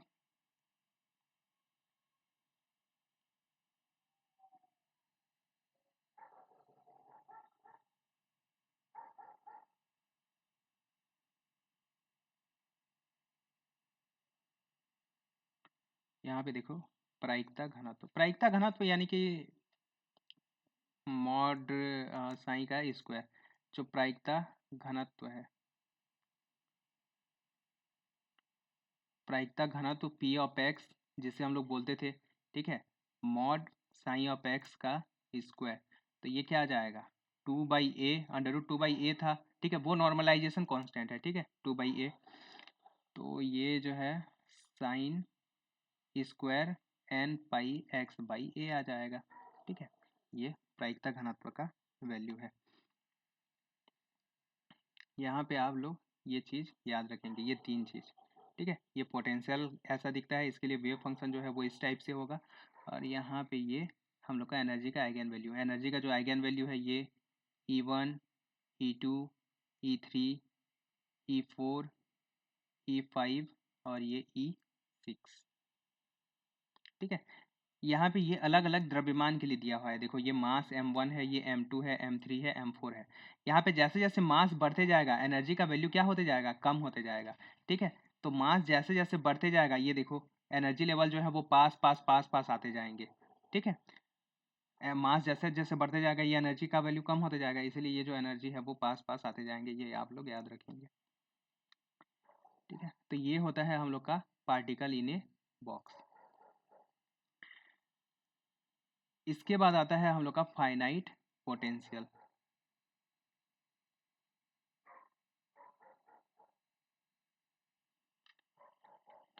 या चौथा पोटेंशियल स्टेप।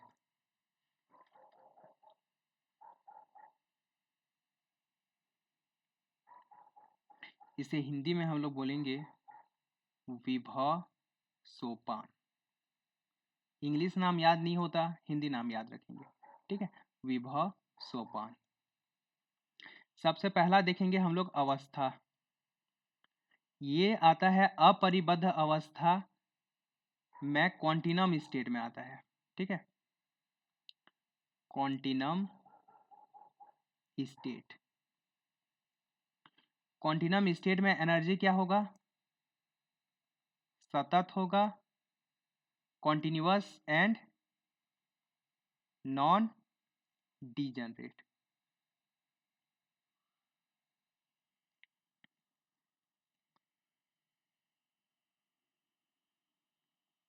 इतना याद रखेंगे। ठीक है, अब यहाँ पे देखो पोटेंशियल हम लोग का किस टाइप से होगा। हम लोग जो इनफाइनाइट वाल देखे थे वो अनंत तक था। यहाँ पे ये जो पोटेंशियल है ये रेड कलर में दिख रहा है, वो पोटेंशियल है। ठीक है, ये पोटेंशियल जो है एक वैल्यू V0 तक ही रहेगा। ठीक है, पोटेंशियल V0 तक रहेगा, ये जो पोटेंशियल है वो V0 तक रहेगा। ठीक है, यानी पोटेंशियल का एक फाइनाइट वैल्यू होगा, इसीलिए इसे हम लोग बोलेंगे विभव सोपान। फाइनाइट का एक फाइनाइट वैल्यू होगा। इस केस में क्या होता है, देखो इस केस में जो वेव है हम लोग का इंसिडेंट होता है।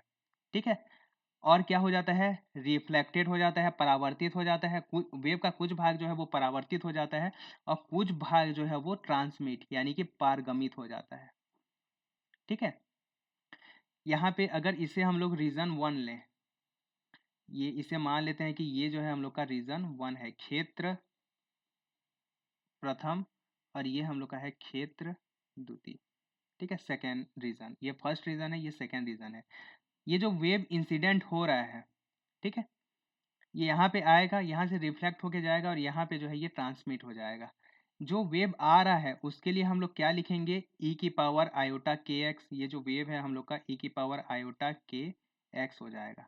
रिफ्लेक्ट होके जो वापस जाएगा ई की पावर माइनस आयोटा के एक्स। देखो वेव फंक्शन डायरेक्ट क्वेश्चन पूछता है कि इसके लिए जो है रीजन 1 में वेव फंक्शन क्या होगा, रीजन 2 में वेव फंक्शन क्या होगा। कैसे वेव फंक्शन लिख रहा हूँ उसे ध्यान से देखो, ठीक है। जो वेव इंसिडेंट हो रहा है उसके लिए क्या आएगा, ई की पावर आयोटा के एक्स आएगा।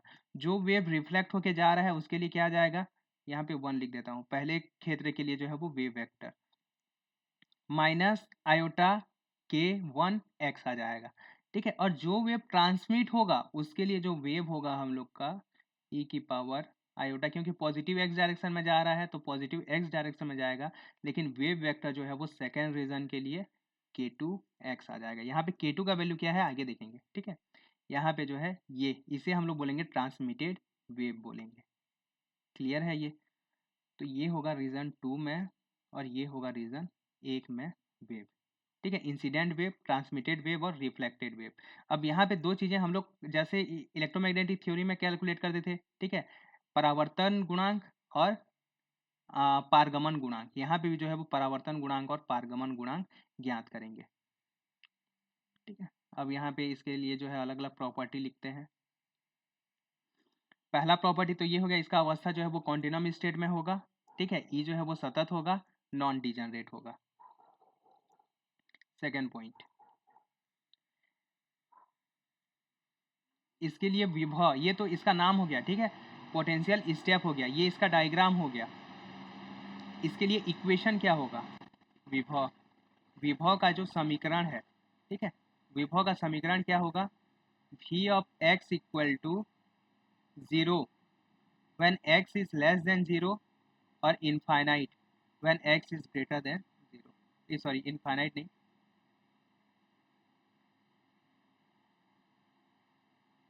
v0, ठीक है। पोटे x जब लेस देन 0 है तब ये जो है वो 0 रहेगा। यहाँ पे x इक्वल टू 0 क्या है, ये है, ठीक है। ये हम लोग का x इक्वल टू 0 वाला रीजन है। x इक्वल टू 0 से कम वैल्यू के लिए पोटेंशियल जो है वो 0 है और इससे ज़्यादा वैल्यू के लिए पोटेंशियल क्या है, v0 के बराबर है, एक फाइनाइट वैल्यू है।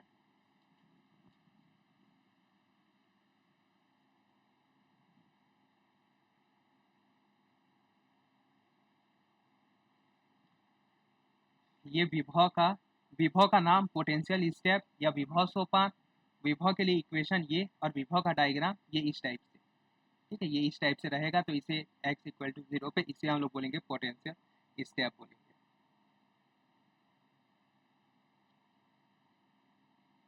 Schrodinger equation,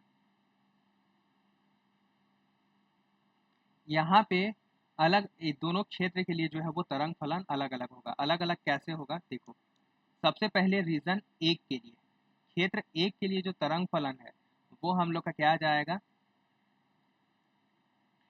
del 2 psi first of x upon del 2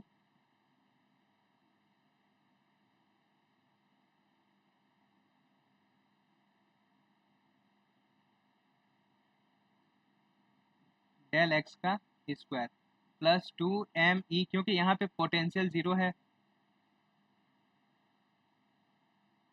2m e h line का square e psi of x equal to 0, ठीक है। क्यों, क्योंकि यहाँ पे पोटेंशियल v ऑफ एक्स का वैल्यू जो है वो 0 है, ठीक है। तो यहाँ पे फिर से एक पैरामीटर डिफाइन करेंगे, k फर्स्ट का स्क्वायर, इसका वैल्यू क्या आ जाएगा, 2m e by H line का स्क्वायर, या फिर k फर्स्ट का जो वैल्यू है वो क्या आ जाएगा, under root 2m e upon h line का स्क्वायर आ जाएगा।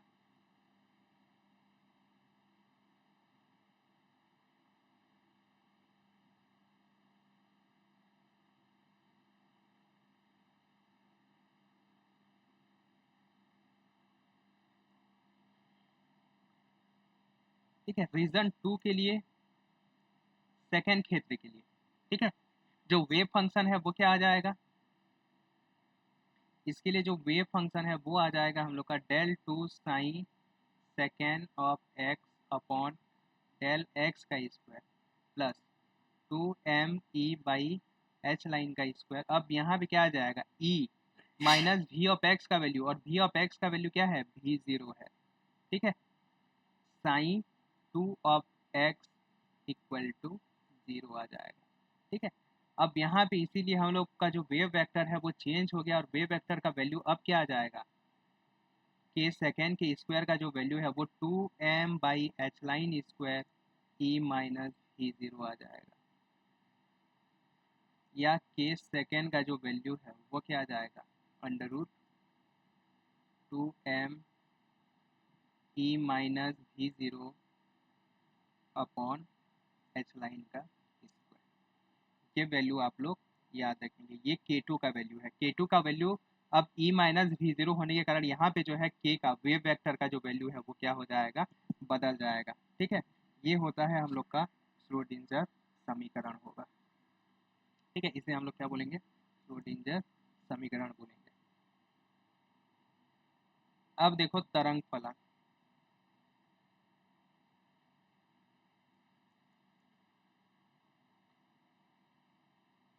तरंग फलन, वेव फंक्शन, वेव फंक्शन भी अलग अलग रीजन के लिए अलग अलग होगा। साइन 1 के लिए जो वेव फंक्शन है, psi 1 of x equal to a, incident wave के लिए आयोटा के 1 of x plus coefficient b किसके लिए, रिफ्लेक्टेड वेव के लिए, ई की पावर माइनस आयोटा के 1 ऑफ एक्स।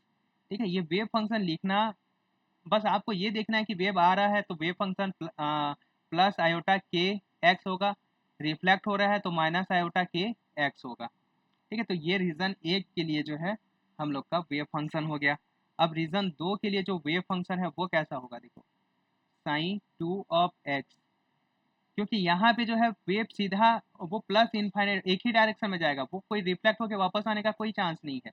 तो इसीलिए यहाँ पे एक कॉफिशिएंट सी ई की पावर आयोटा के 2 सिर्फ प्लस एक्स डायरेक्शन में जो है ये मोशन करते रहेगा, तो प्लस k2 एक्स, ये जो है वेव फंक्शन है। इससे रिलेटेड क्वेश्चन पूछता है रीजन 1 में वेव फंक्शन क्या होगा, रीजन 2 में वेव फंक्शन क्या होगा, ट्रांसमिटेड वेव के लिए वेव फंक्शन क्या होगा, रिफ्लेक्टेड वेव के लिए वेव फंक्शन क्या होगा। ठीक है, ये सब क्वेश्चन जो है वो पूछता है, तो ये तरंग फलन आप लोग याद रखेंगे। अब देखो ये वेव जो है वो एक्चुअली दिखेगा कैसे।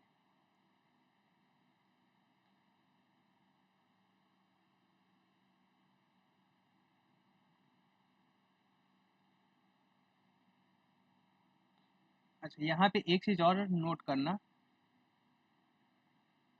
केस 1, ये जो है केस फर्स्ट के लिए है।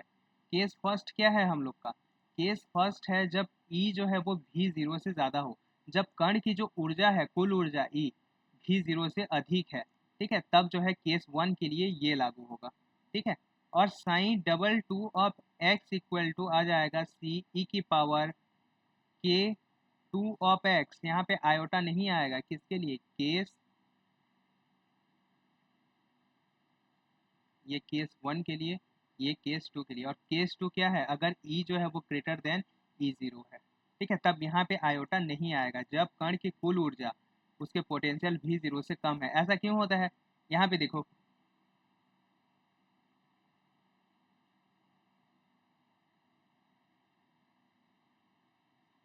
यहाँ पे एक चीज देखो, ई माइनस वी जीरो का वैल्यू पहले केस के लिए क्या होगा, पॉजिटिव होगा, क्योंकि ई बड़ा है।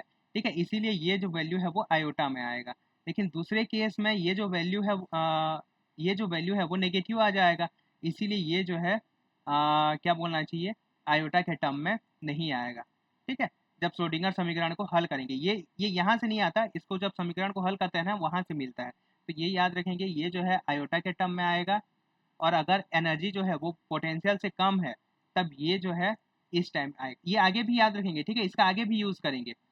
जब ये इज लेस देन v0 होगा, ठीक है, तब इसे हम लोग बोलेंगे डिकेइंग स्टेट। डिकेइंग स्टेट क्यों बोल रहे हैं बताऊंगा अभी। ठीक है, डिकेइंग स्टेट, और इसे हम लोग बोलेंगे ऑक्सीलेटिंग स्टेट।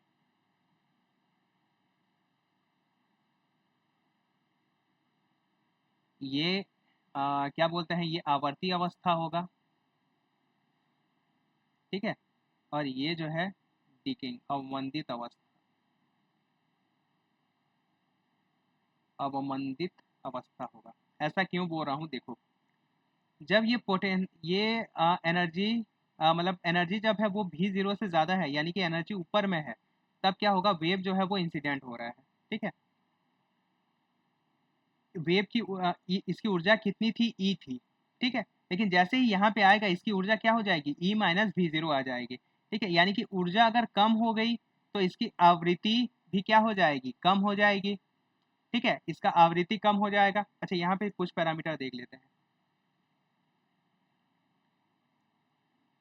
यहाँ पे जगह नहीं है, चलो कोई बात नहीं, यहाँ पे यहाँ साइड में देख लेते हैं।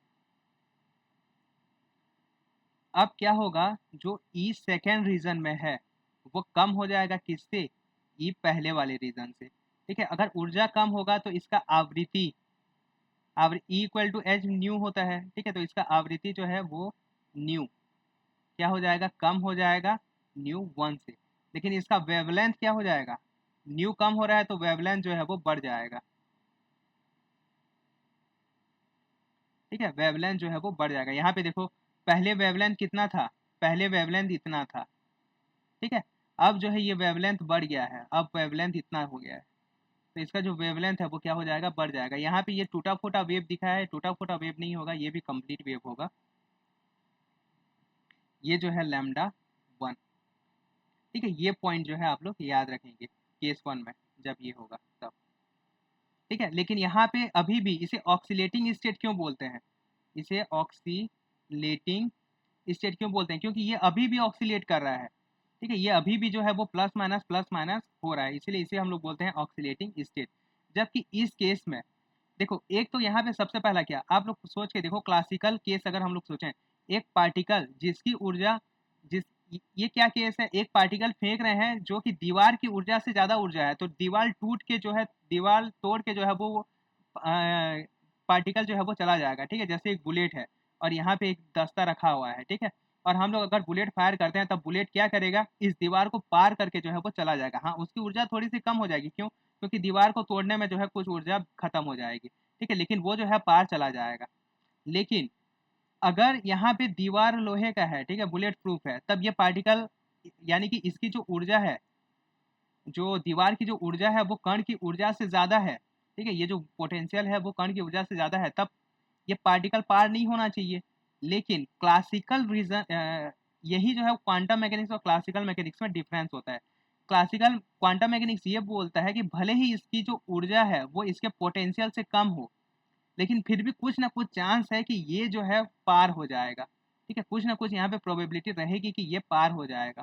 ठीक है, लेकिन ये पार होने के बाद ऑक्सीलेटिंग स्टेट में नहीं रहेगा, ये जो है डिकेइंग स्टेट में आ जाएगा। अब ये ऑक्सीलेट नहीं करेगा, इसकी ऊर्जा जो है वो धीरे धीरे क्या होती जाएगी, कम होते जाएगी, और एक समय में इसकी ऊर्जा जो है वो शून्य हो जाएगी। ठीक है, इसीलिए इसे हम लोग क्या बोलते हैं, डिकेइंग स्टेट बोलते हैं। इसे हम लोग बोलते हैं डिकेइंग स्टेट बोलते हैं। ठीक है, यहाँ पे जो है ऊर्जा कम होते जाएगा। इस कॉन्सेप्ट का आगे बहुत यूज करेंगे। ठीक है, ये इसे हम लोग बोलेंगे डिकेइंग स्टेट। ठीक है, मेरे ख्याल से इतना इसके बारे में काफ़ी होगा। ये वेव फंक्शन आप लोग याद रखेंगे। ठीक है, रीजन टू में वेव फंक्शन जब ई इज ग्रेटर देन भी जीरो हो और जब ई इज लेस देन भी जीरो हो। ठीक है, इसका डायग्राम याद रखेंगे कि वेव फंक्शन यहाँ भी जो है वो ऑक्सीलेटिंग होगा, और यहाँ पे क्या हो जाएगा, यहाँ पे अवमंदित हो जाएगा, और एक टाइम के बाद ये जीरो हो जाएगा। ठीक है, इसका जो वैल्यू आएगा ये माइनस के टू एक्स आएगा, ये जब पॉजिटिव एक्स डायरेक्शन में जाएगा, क्योंकि जैसे जैसे एक्स का वैल्यू बढ़ते जाएगा इसका वैल्यू जो है वो कम होते जाएगा, इसलिए ये माइनस के टू एक्स होगा।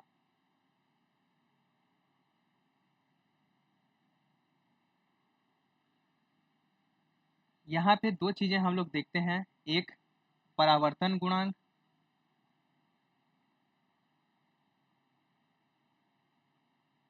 नेक्स्ट है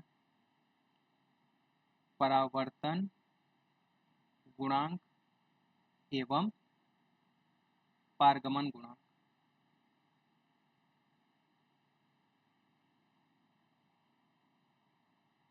रिफ्लेक्शन कॉफिशिएंट, ट्रांसमिशन कॉफिशिएंट। या रिफ्रैक्शन कोफिशिएंट भी बोलते हैं, ट्रांसमिशन, लेकिन यहाँ पे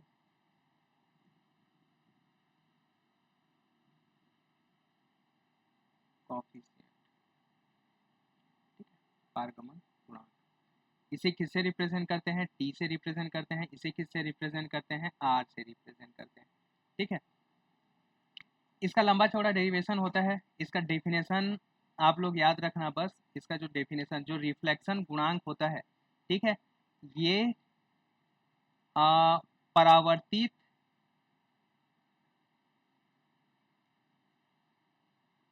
प्रायिकता धारा घनत्व, प्रायिकता धारा घनत्व जिसे हम लोग एस बोलते हैं, ठीक है, ये क्या होगा? एस रिफ्लेक्टेड बटे आपतित आपतित प्रायिकता धारा घनत्व एस आई, एस इंसिडेंट, ठीक है। इन दोनों का जो है वो रेशियो होगा, परावर्तन गुणांक, मतलब कितनी ऊर्जा जो है वो परावर्तित हो रही है बटे कितनी ऊर्जा आपतित हुई थी, ठीक है। इसी को हम लोग क्या बोलेंगे? परावर्तन गुणांक। इसका फॉर्मूला आप लोग याद रखेंगे, K1 minus K2 by K1। ये सेम फॉर्मूला है जो इलेक्ट्रोमैग्नेटिक थ्योरी में हम लोग यूज किए थे, का होल स्क्वायर, ठीक है। या इसे हम लोग B बाई ए का होल स्क्वायर बोलेंगे, ठीक है, B बाई ए का होल स्क्वायर।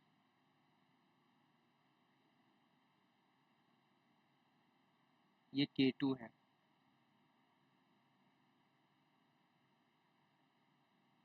ठीक है। ये वैल्यू आप लोग याद रखेंगे। हो सकता है ये एनर्जी के टर्म में पूछे तो यहाँ पे वैल्यू रख देंगे K1 और K2 का, ठीक है, तब आप लोग को एनर्जी और पोटेंशियल के टर्म में मिल जाएगा, ठीक है। बहुत ज़्यादा नहीं लिखेंगे, ये फॉर्मूला बस आप लोग याद रखेंगे के टर्म में। उसके बाद आता है ट्रांसमिशन कॉफिशिएंट टी। टी का वैल्यू क्या होगा? पारगमित पारगमित धारा घनत्व, ठीक है, एस ट्रांसमिटेड एक्स, धारा घनत्व के बारे में बताया था, ठीक है, यहाँ पे फिर से बता दूंगा, आपतित धारा घनत्व एस आई ऑफ एक्स, ठीक है। धारा घनत्व एस का वैल्यू क्या पढ़े थे? अगर आप लोग को याद होगा, एस का वैल्यू होता है h line by 2 iota m. क्या आएगा पहले? Psi star del psi minus psi del psi star, ठीक है, ये होता है। अगर हम लोग को वेव फंक्शन पता है तो ये वैल्यू हम लोग कैलकुलेट कर सकते हैं। लेकिन आप लोग को यहाँ पे याद क्या रखना है? टी का जो वैल्यू होगा वो होगा 4 K1 K2 upon K1 plus, अगर आप लोग रिलेट कर पा रहे होंगे तो ये जो है सेम टू सेम फॉर्मूला है जो हम लोग इलेक्ट्रोमैग्नेटिक थ्योरी में यूज़ किए थे, ठीक है। या इसे हम लोग लिखेंगे मॉड सी का स्क्वायर मॉड ए का square into K2 upon K1, same formula है, ठीक है। ये जो वैल्यू है आप लोग याद रखेंगे।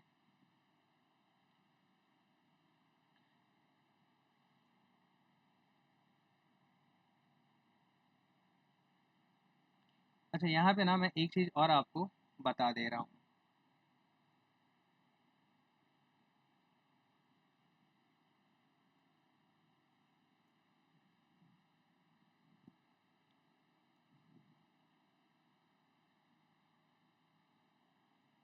इसमें इतना ही याद रखें कि अगर ट्रांसमिशन होता है तब ट्रांसमिशन कॉफिशिएंट का कुछ वैल्यू होगा, रिफ्लेक्शन कॉफिशिएंट का कुछ वैल्यू होगा, ठीक है। ये इतना ज़्यादा इंपॉर्टेंट नहीं है। यहाँ पे डिकेइंग स्टेट में ना एक चीज़ आप लोग याद रखेंगे कि ये जो डीके होगा, ठीक है, डीके के लिए जो प्रायिकता घनत्व होगा पी ऑफ एक्स, वो ई की पावर माइनस K2 x के जो है वो समानुपाती होगा यहाँ पे, या फिर इसे यहाँ पे 2 लिखें,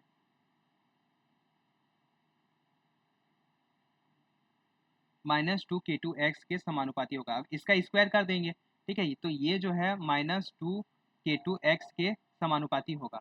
और साथ ही साथ P of x is proportional to m हो जाएगा। ठीक है,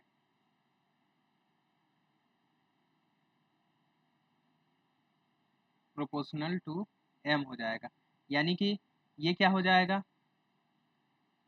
मास जैसे जैसे बढ़ते जाएगा, ठीक है, डीके जो है वो उतनी ही तेजी से होते जाएगा। ठीक है, अगर यहाँ पे 3 ग्राफ दे दी, एक ये डीके हो रहा है, एक ये डीके हो रहा है, इसके लिए m1 है, इसके लिए m2 है और इसके लिए क्या है, m3 है, तब आप लोग को पता चल जाना चाहिए कि जिसके लिए डीके ज़्यादा हो रहा है उसका मास जो है वो अधिक होगा, m1 is greater then m2 is greater then m3 हो जाएगा।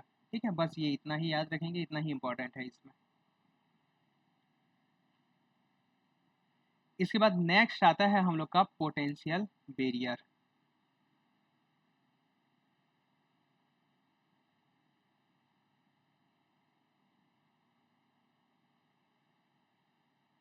नेक्स्ट है हम लोग का, कौन से नंबर का है, 4th नंबर का है क्या, पोटेंशियल बेरियर। इसे हम लोग बोलते हैं हिंदी में विभव प्राचीर। नाम आप लोग याद रखेंगे, ठीक है, विभव प्राचीर। फिर से बोल रहा हूँ, या तो वो नाम से क्वेश्चन देगा, या कैसा दिखता है, या फिर उसके लिए पोटेंशियल क्या है। इसमें याद रखेंगे आप लोग कि ये जो है इसका अवस्था क्या हो जाएगा, ये भी अपरिबद्ध अवस्था में आएगा, अपरिबद्ध अवस्था में आएगा, यानी ई का जो वैल्यू है वो क्या होगा, सतत होगा। और नॉन, ये अपरिबद्ध अवस्था में कॉन्टिनम स्टेट में आएगा। ठीक है, अपरिबद्ध अवस्था तो होगा लेकिन क्या होगा, कॉन्टिनम, कॉन्टिनम वाला अपरिबद्ध होगा, कॉन्टिनम स्टेट। ई सतत होगा और क्या होगा, नॉन डी जनरेट होगा। नॉन डी जनरेट यानी कि एक वेव फंक्शन के लिए जो है एक ही ऊर्जा का मान होगा। विभव का इक्वेशन देखो क्या होगा, v of x equal to, v of x equal to,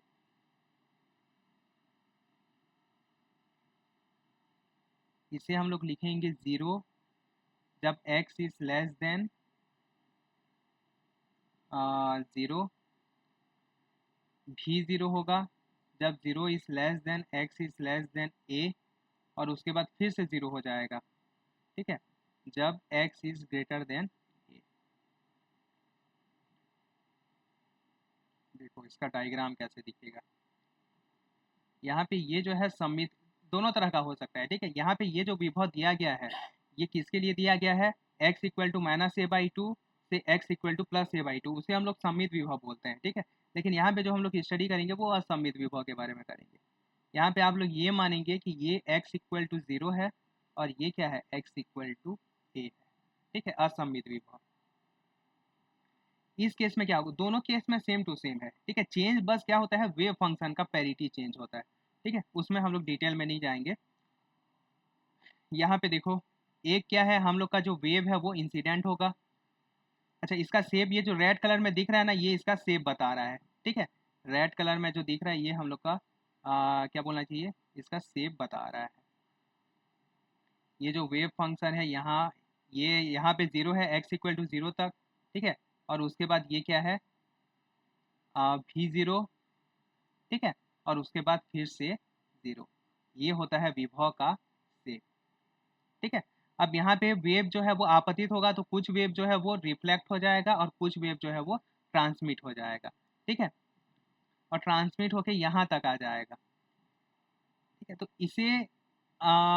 इसे हम लोग बोलते हैं विभव प्राचीर। अब यहाँ पे जो है वो 3 रीजन है।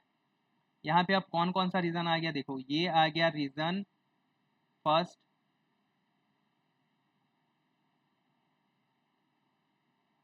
ये हम लोग का रीजन फर्स्ट,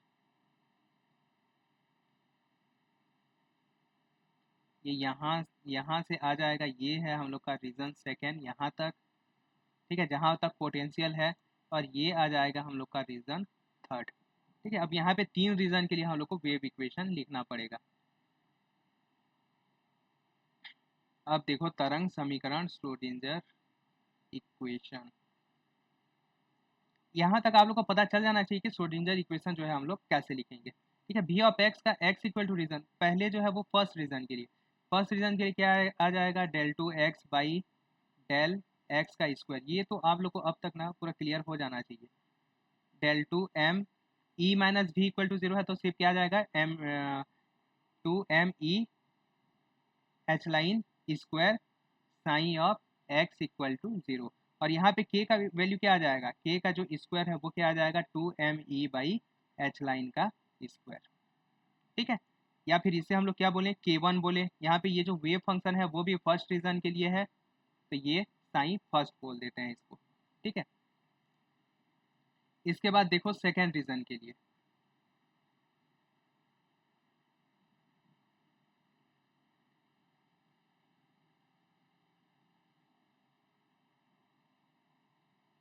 सेकेंड रीजन के लिए क्या आ जाएगा, del two psi second of x upon del x square plus two m upon h line का स्क्वायर ई माइनस, अब यहाँ पे रीजन टू में जो पोटेंशियल है वो भी जीरो है, यहाँ पे e minus v zero psi of x equal to zero.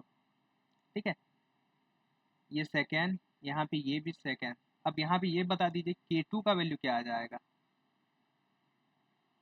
क्या ही बताएंगे, मैं लिख देता हूँ, two m upon h line का स्क्वायर ई माइनस भी जीरो। ठीक है, ये K2 के स्क्वायर का वैल्यू है, K2 के स्क्वायर का वैल्यू हो जाएगा, यानी कि इस रीजन में वेव वेक्टर। रीजन थर्ड में क्या आ जाएगा, del two psi three by del x का square upon two m upon h line का स्क्वायर, और यहाँ पोटेंशियल फिर से जीरो है, भी ऑफ आ जाएगा ये psi three of x equal to zero. अब यहाँ पे K3 का वैल्यू क्या आ जाएगा, K3 का वैल्यू आ जाएगा हम लोग का two M E by H line का स्क्वायर, जो कि किसके बराबर है, K फर्स्ट के बराबर है। ठीक है, तो तीसरे रीजन में भी वेव वेक्टर को हम लोग क्या लिखेंगे, K फर्स्ट ही लिखेंगे। अब इसके लिए देखते हैं वेव फंक्शन।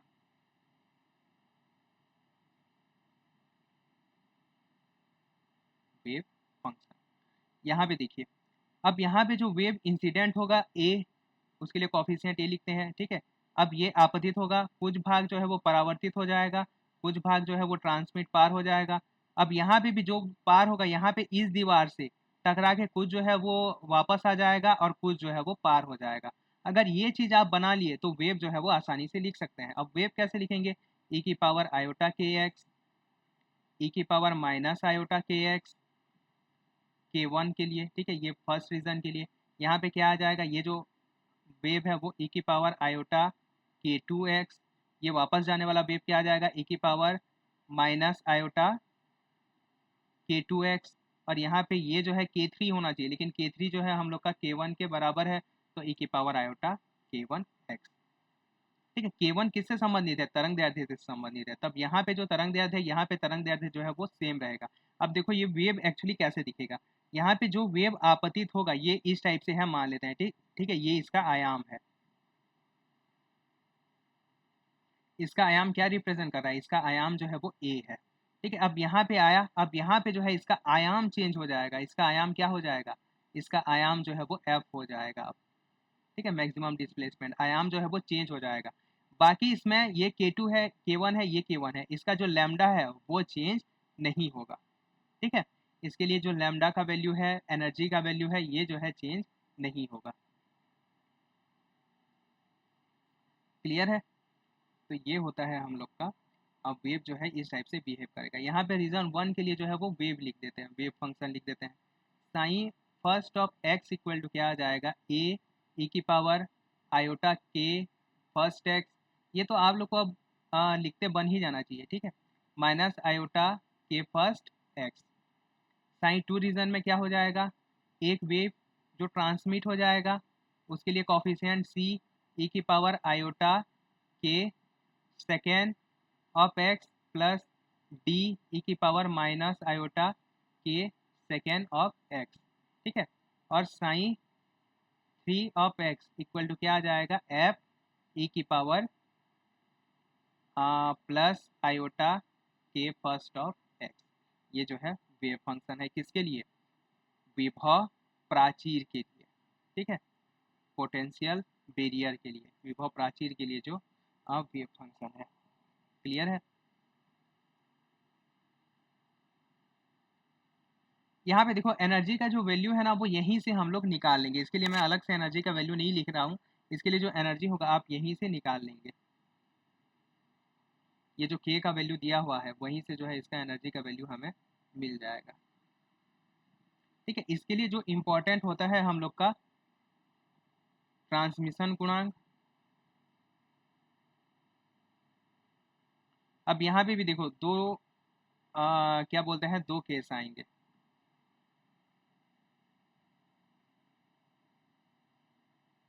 इसे आप लोग समझ लीजिए केस फर्स्ट। केस फर्स्ट यानी कि जब ई जो है वो ज़्यादा हो किससे, पोटेंशियल से, तब हमें जो है वो इस टाइप का बिहेवियर देखने को मिलेगा। ये यहाँ भी ऑक्सीलेटिंग था, अब ये यहाँ भी ऑक्सीलेटिंग होगा, अब यहाँ पे भी ऑक्सीलेटिंग हो जाएगा। लेकिन हम लोग जानते हैं रीजन केस टू, यहीं पे भी लिख दीजिए, ये जो है वो केस फर्स्ट के लिए है। अब केस सेकेंड,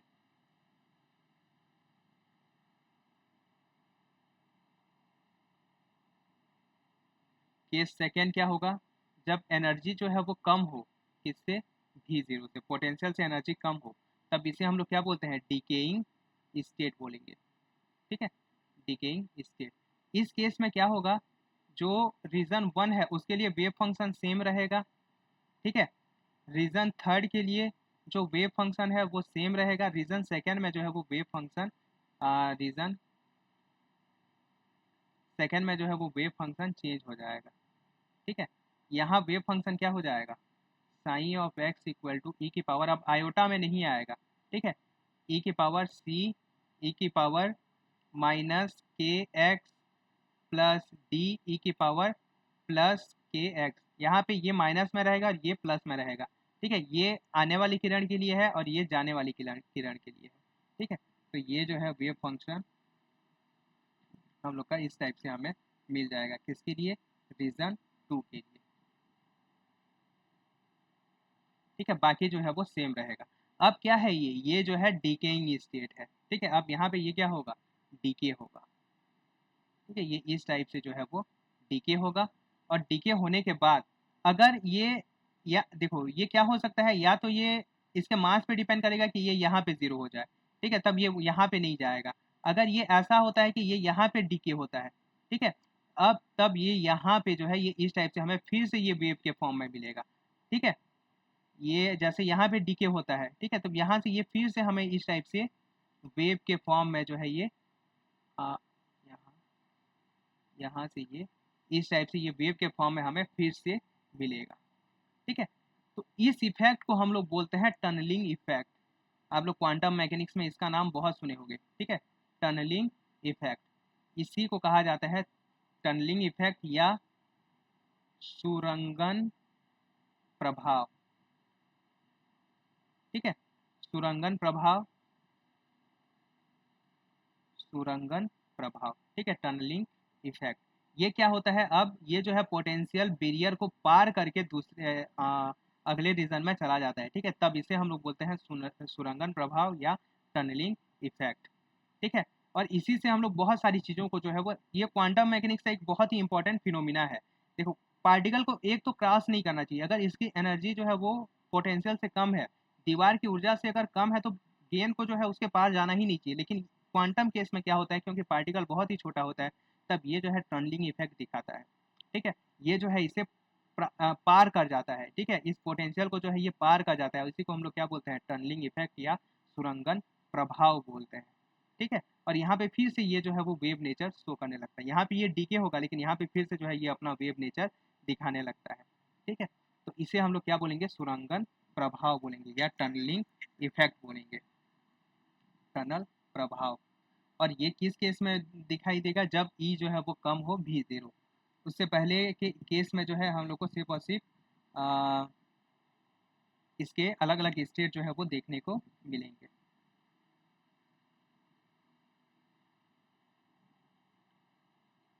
ये होता है हम लोग का सुरंगन प्रभाव। इसके बाद ट्रांसमिशन कॉफिशिएंट देख लेते हैं।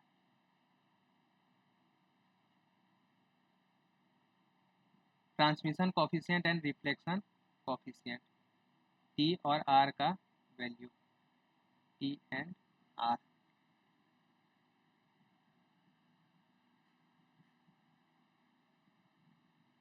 सेकेंड केस में जो है टी का वैल्यू लगभग लगभग जीरो रहता है, लेकिन फिर भी ये जो है वो कुछ ना कुछ जो है यहाँ पे हम लोग को ट्रांसमिशन देखने को मिलता है।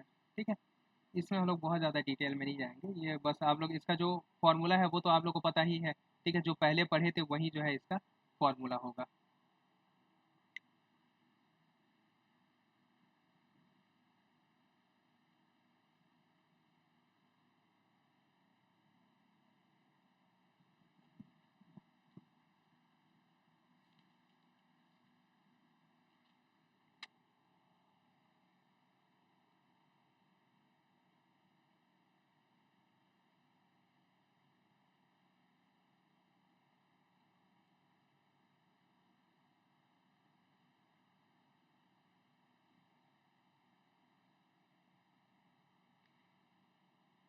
इसके बाद नेक्स्ट है हम लोग का, कौन से नंबर का है, 5वें नंबर का होगा मेरे ख्याल से, 5वें या 6वें नंबर का होगा।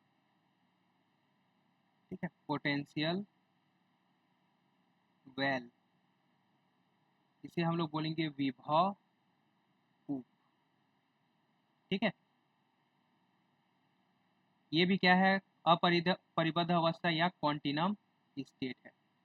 ठीक है, कॉन्टिनम स्टेट, कॉन्टिनम स्टेट है, यानी कि आप लोग को ये तो पता होना चाहिए कि ये जो है सतत होगा, एनर्जी का वैल्यू जो है वो सतत होगा और नॉन डीजनरेट होगा। ठीक है, नॉन डीजनरेट होगा। इसके लिए पोटेंशियल का इक्वेशन क्या होगा, पोटेंशियल का इक्वेशन हो जाएगा v of x equal to 0, जब x इक्वल टू या फिर x इज लेस देन 0। जब ये x इज लेस देन 0 है तब ये 0 रहेगा। अब विभव क्या बोलते हैं सोपान में या पोटेंशियल बैरियर में जो v0 था, अब यहाँ पे माइनस v0 आ जाएगा। ठीक है, जब 0 is less then x is less then a, और यहाँ पे फिर से 0 हो जाएगा जब x is greater than equal to 0। ठीक है, इसका डायग्राम देख लो, इसका जो डायग्राम है वो कैसे दिखेगा।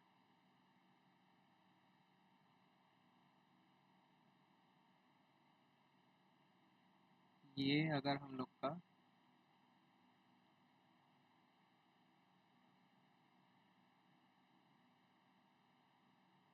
पहले ब्लू पेन में खींच देते हैं। ये हम लोग का जो है वो यहाँ पे ये x का वैल्यू है, यहाँ पे ये v ऑफ x का वैल्यू है। अरे यार,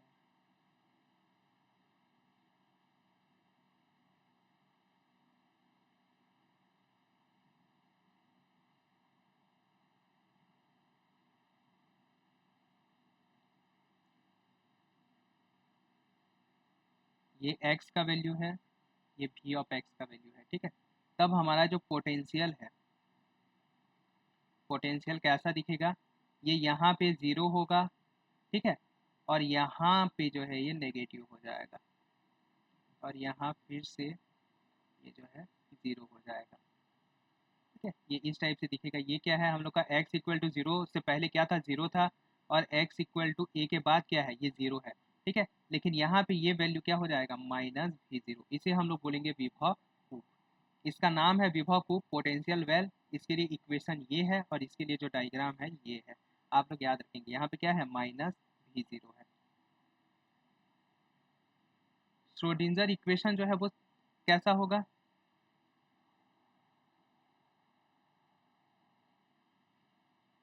यहाँ पे भी 3 रीजन होंगे, रीजन फर्स्ट, रीजन सेकेंड और रीजन थर्ड। ठीक है, यहाँ पे वेव जो है वो इंसिडेंट होगा, वेव रिफ्लेक्टेड होगा, यहाँ पे वेव इंसिडेंट होगा बी, यहाँ से सी। ठीक है, सी, और यहाँ पे रिफ्लेक्टेड होगा डी, और यहाँ पे ट्रांसमिट हो जाएगा एफ। ठीक है, यहाँ पे देखो रीजन 1 में वेव इक्वेशन अब तो आप लोग को पता चल ही जाना चाहिए। Psi first of del two psi first of x del x का square plus 2m upon h line का square psi first of x equal to 0।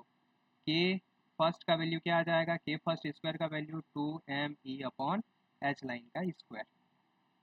Second del two psi 2 of x upon del x का square plus 2m upon h line का square. यहाँ पे एक चीज़ change हो जाएगा, e plus भी था, अब यहाँ पे जो है अब ए माइनस भी था, लेकिन अब यहाँ पे भी की जगह वी एक्स की जगह माइनस भी जीरो रखेंगे, तब ये क्या आ जाएगा, e plus v zero psi of x psi second of x equal to 0।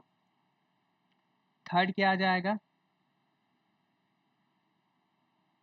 Del two psi third by del two del x square, ठीक है, plus 2m upon h line square e psi third of x equal to 0। ठीक है, ये हम लोग का wave function आ जाएगा। बस यहाँ पे आप लोग ये याद रखेंगे, यहाँ डिकेइंग स्टेट नहीं आएगा, यहाँ पे सिर्फ और सिर्फ हम लोग का ऑक्सीलेटिंग स्टेट आएगा। ठीक है, इसके लिए वेव फंक्शन कैसे दिखेगा तो बता मैं यहाँ पे बना दे रहा हूँ।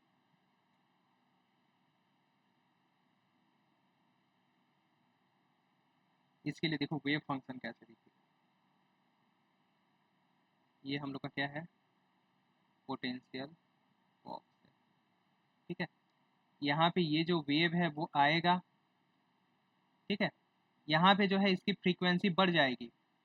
ठीक है, मतलब इसका जो तरंग दैर्ध्य है वो कम हो जाएगा। ठीक है, क्योंकि यहाँ पे ई मतलब के का जो वैल्यू है वो कम हो जाएगा, यानी कि यहाँ पे जो है वो पास पास आ जाएगा। इससे पहले केस में ये दूर दूर होता था, ठीक है, लैम्डा बढ़ता था। अब जो है वो lambda second is less then lambda first.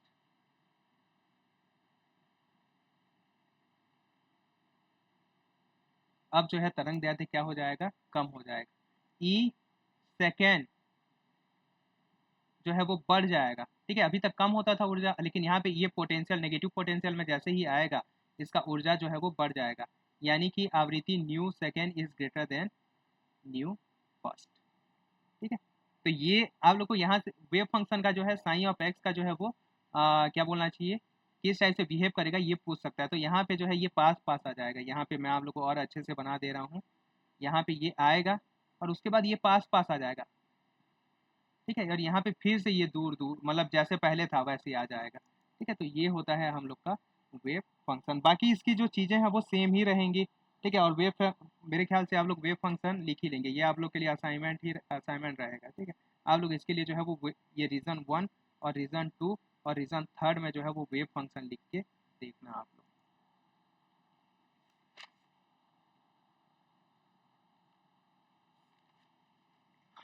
इसके बाद हम लोग देखेंगे हार्मोनिक ऑक्सीलेटर।